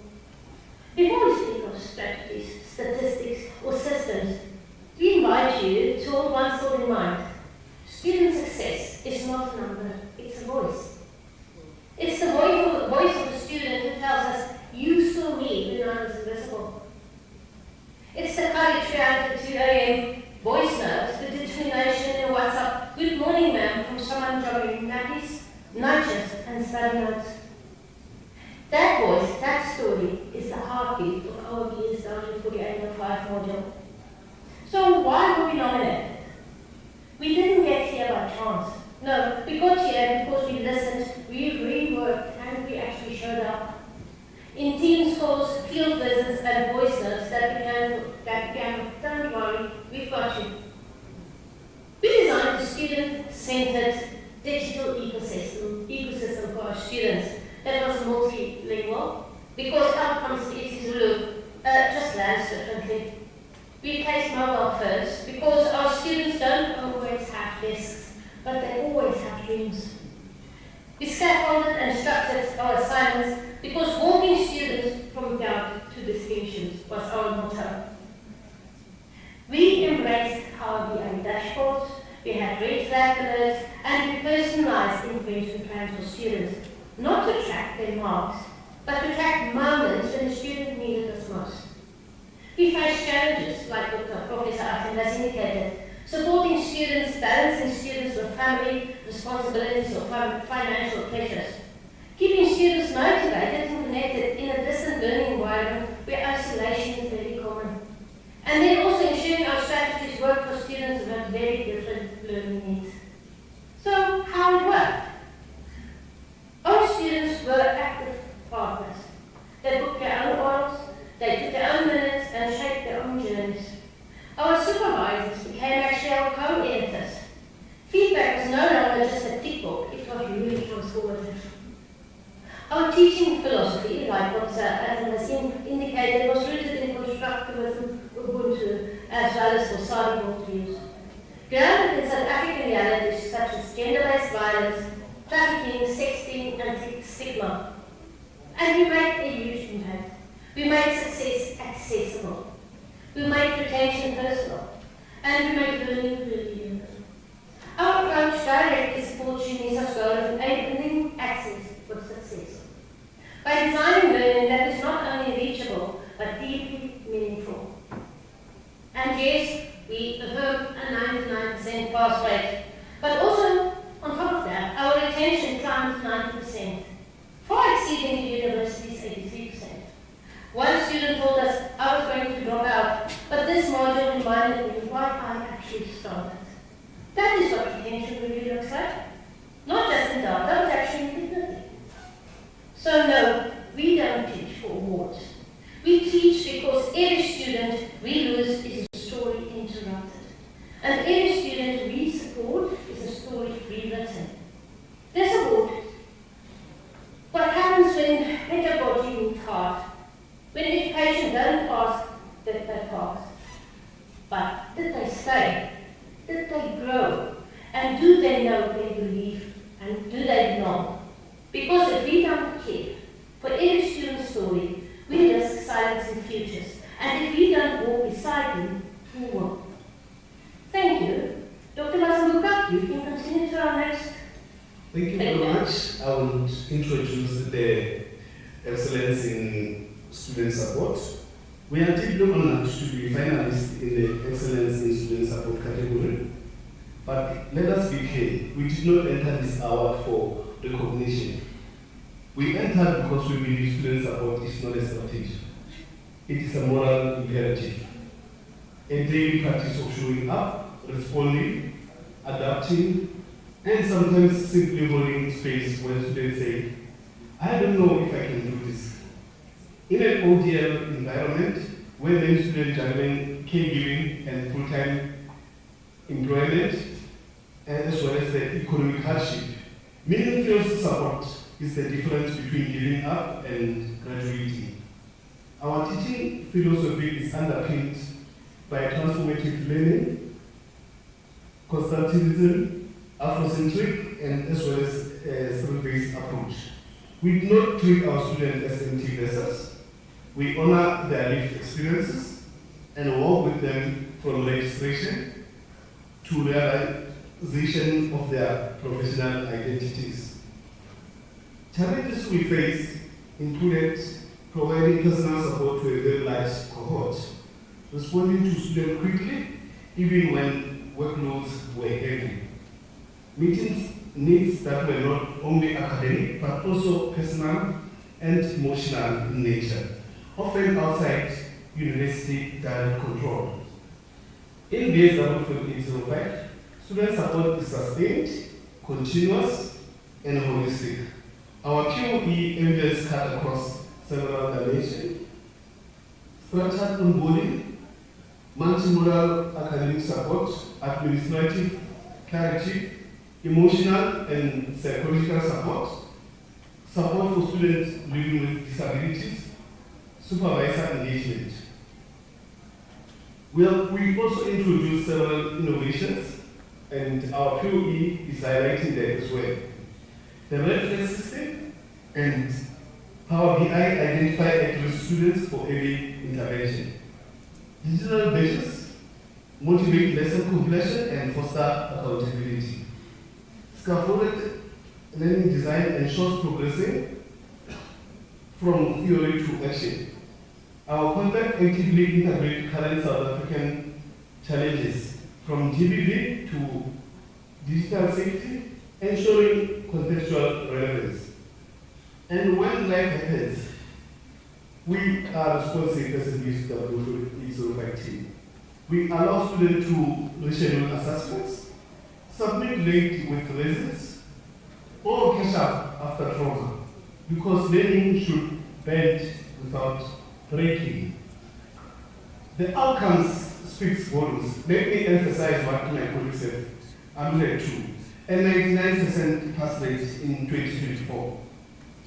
In closing, student support is not just a checkbox for us. It is not just access to material or helpline. It is the ongoing living relationship between educator and learner, especially in remote spaces like Unisa.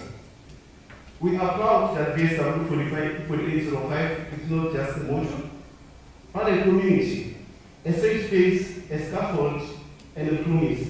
Thank you, Shanti Realemok. This is the team, the dream team. The team that assisted 99% students across last year, because we really believe in people and we believe in our students. Thank you. Thank you very much. Colleagues, may I just say that we as a room are very proud of you. We're proud of the contributions you have made. We are proud of the efforts you have made.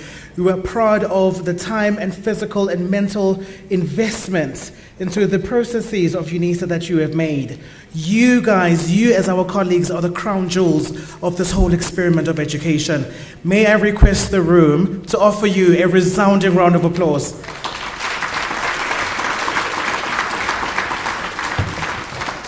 And perhaps, so as to convey our appreciation, I asked the same friend that Dr. Geneviève also asked to just borrow me some of his ideas in terms of a poem that we can share, just to show and convey our deepest gratitudes to you. In the heart of Unisa, where dreams take flight, a festival blooms in the soft morning light. Teaching and learning, a vibrant display.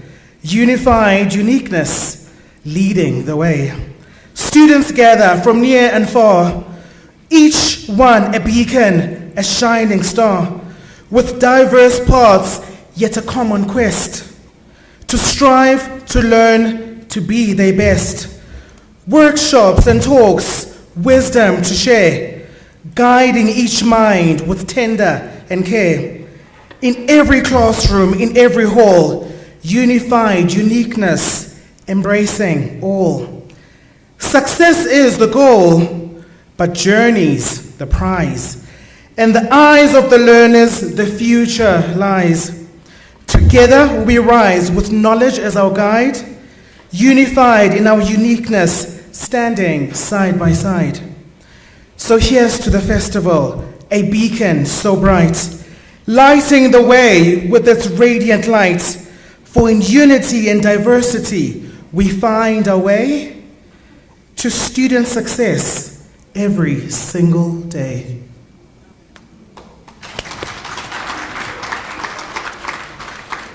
Colleagues, thank you so much for indulging us with your time. And before we close off this afternoon, I would like to invite Dr. Chivase to come to the podium just to announce a couple matters before we can close off officially.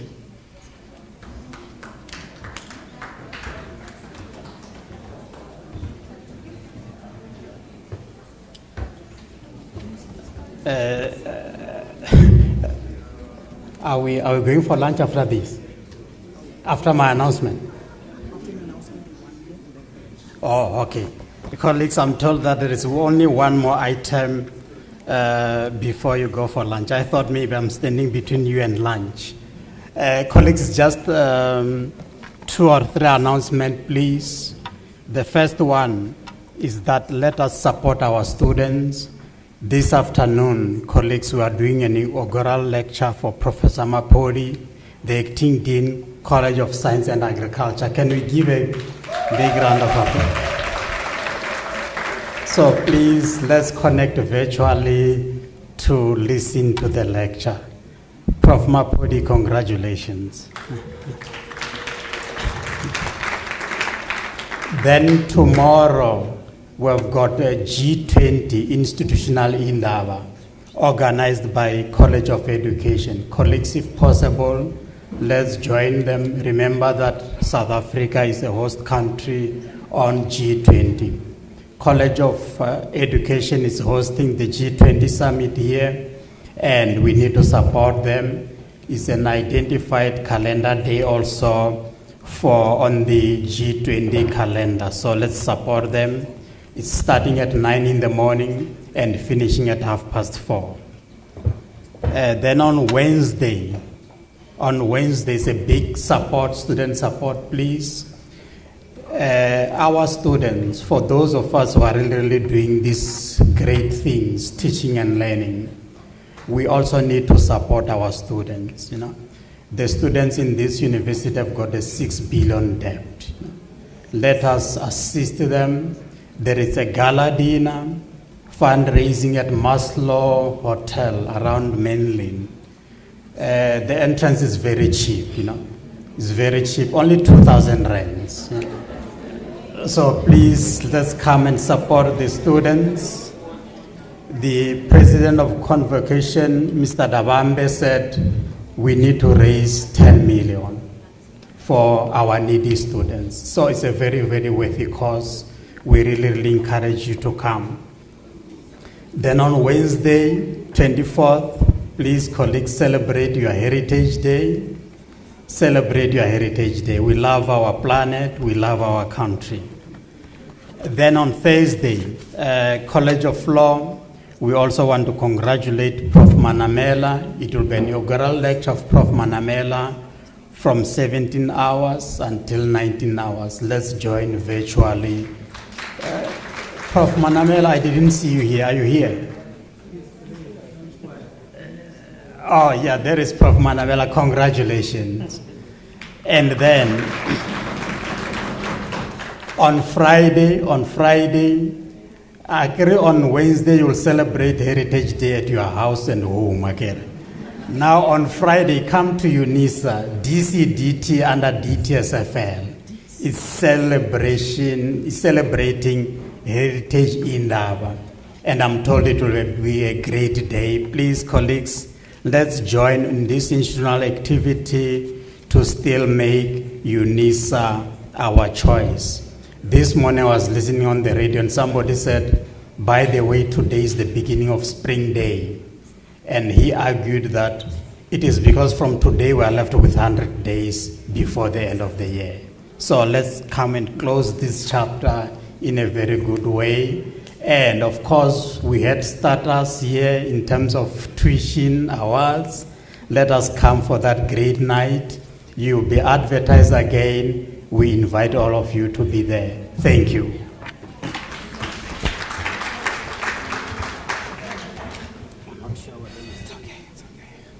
Thank you very much, Dr. Chivase, for just outlining some of the things that we can look forward to as an institution. Colleagues, before I welcome our colleague, Dr. Haji, to provide us with the vote of thanks, I would first like, Dr. Haji, I'll usher you up. I would first like to express my deepest gratitude to the sign language interpreters. May I request a round of applause? Professor Benson, may I ask you to help me just...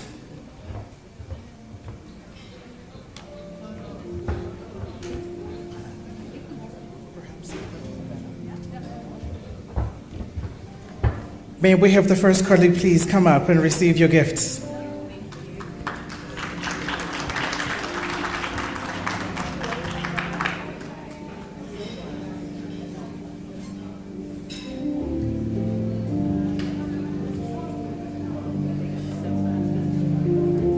May I also have our second colleague come up and receive her gifts. A round of applause, please.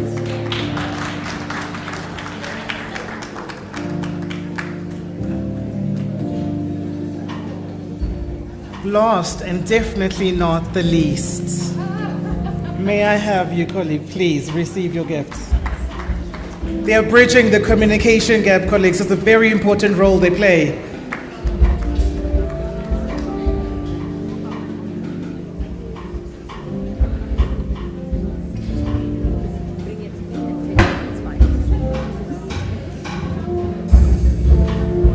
Now, may I invite to the podium Dr. M. Haji, who is the Recognition of Prior Learning Specialist and DTSFL QA Committee Chairperson, to offer us in the room a vote of thanks for this morning.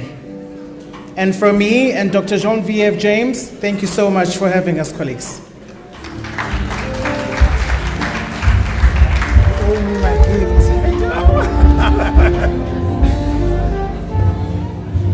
Thank you so much, program directors.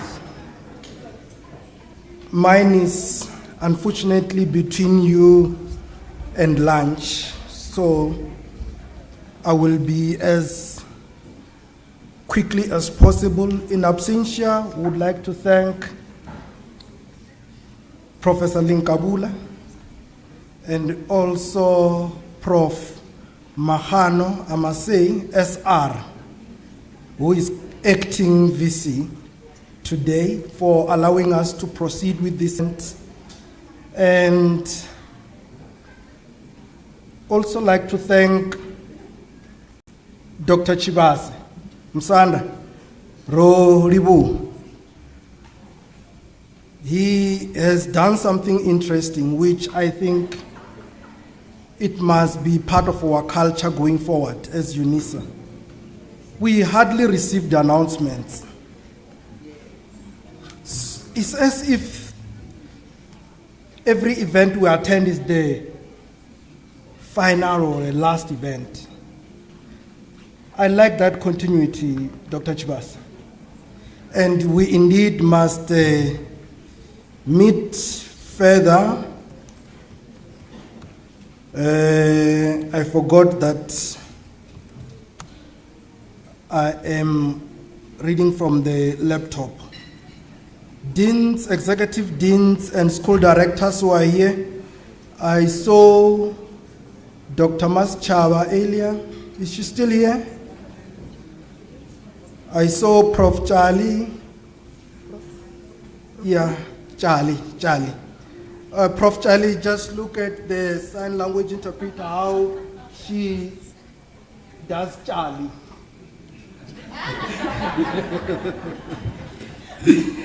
I also would like to thank our keynote speaker, Prof. Omidire, Motiko Eko Pupa Lata Ode. We indeed learned a lot from your address. The adjudicators from our own Unisa and also our sister universities. The word I think which Prof. Omidire spoke about was collaboration, even though our program directors kept on suppressing that word. And we have collaborated with Sefako Mahato Health Sciences University. We are not competing with them. We are collaborating. We also have UJ, University of Joburg, or Johannesburg in full, and my own university, University of Venda. Can we just please give them the hands of applause?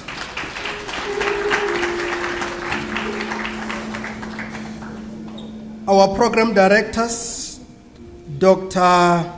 James, and Dr. Ndlazi. Siyabulela for the interactive festival. It really felt interactive. Thank you. Yes,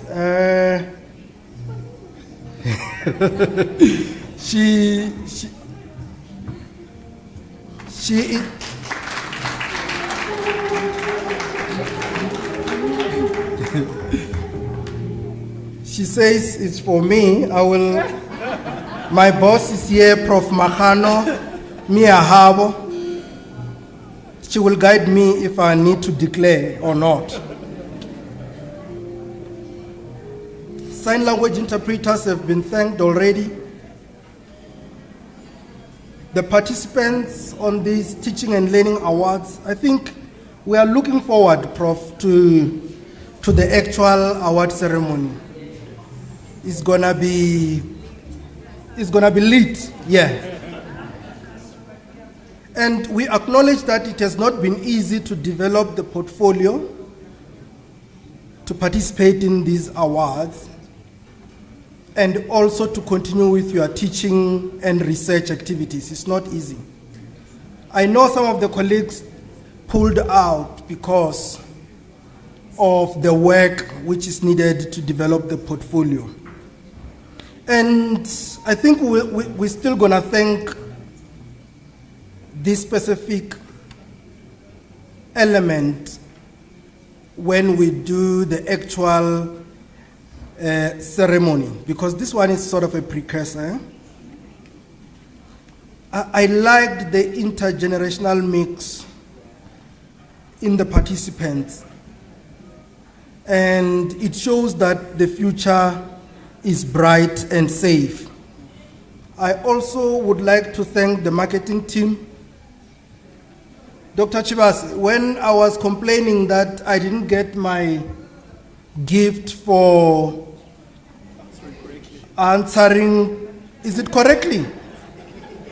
Yeah, but I awarded myself 3 for saying assessment. I was told by one of the marketing colleagues that why do you expect an award or a gift? It is like Dr. Chibase expecting a gift from this. I was like, I'm not that high, but thank you so much, marketing team, for putting this event together. I know I attended those meetings in the build-up. The multimedia team, you did well. Thank you so much. I also saw some intergenerational mix there with the multimedia team. Am I correct? You can stand up. Please move this side, especially the 2 colleagues there, so that they can see that we mean business. I want the colleagues to see you.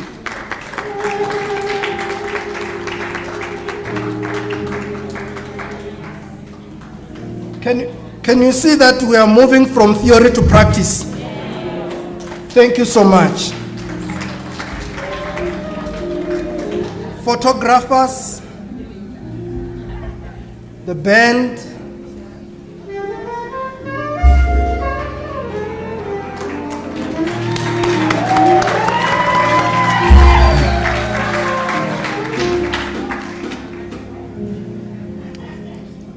the caterers, I think they are ready for us. Prof. Benson, we didn't hear the instruction regarding the plans on our tables. How are you going to distribute them? But yeah, you can pick them as you agreed in your tables.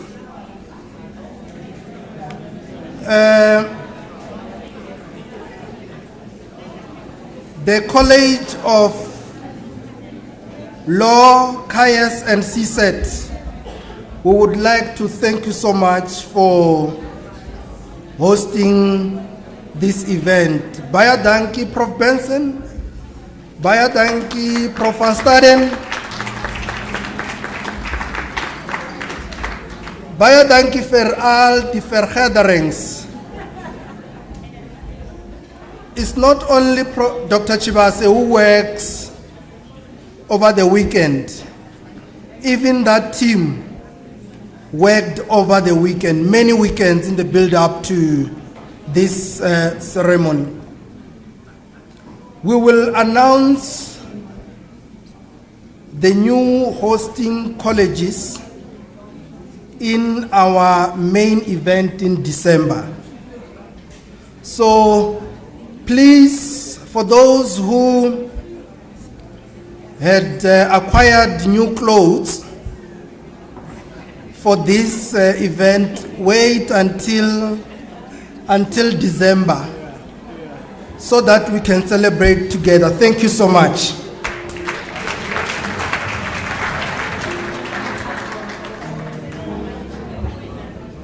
Thank you very much. Dr. Haji. You can take mine. You can take it, sir. You can take it. You can take it. Colleagues, with that being said, thank you all for coming this morning. Thank you so much for lively participation. Thank you so much for spirited discussions around our tables. And thank you so much for the excitement and the enthusiasm that you showed for the actual festival where we will be crowning all the winners. It will be a joyous occasion indeed. I would like to bid everyone a good afternoon and please enjoy your lunch.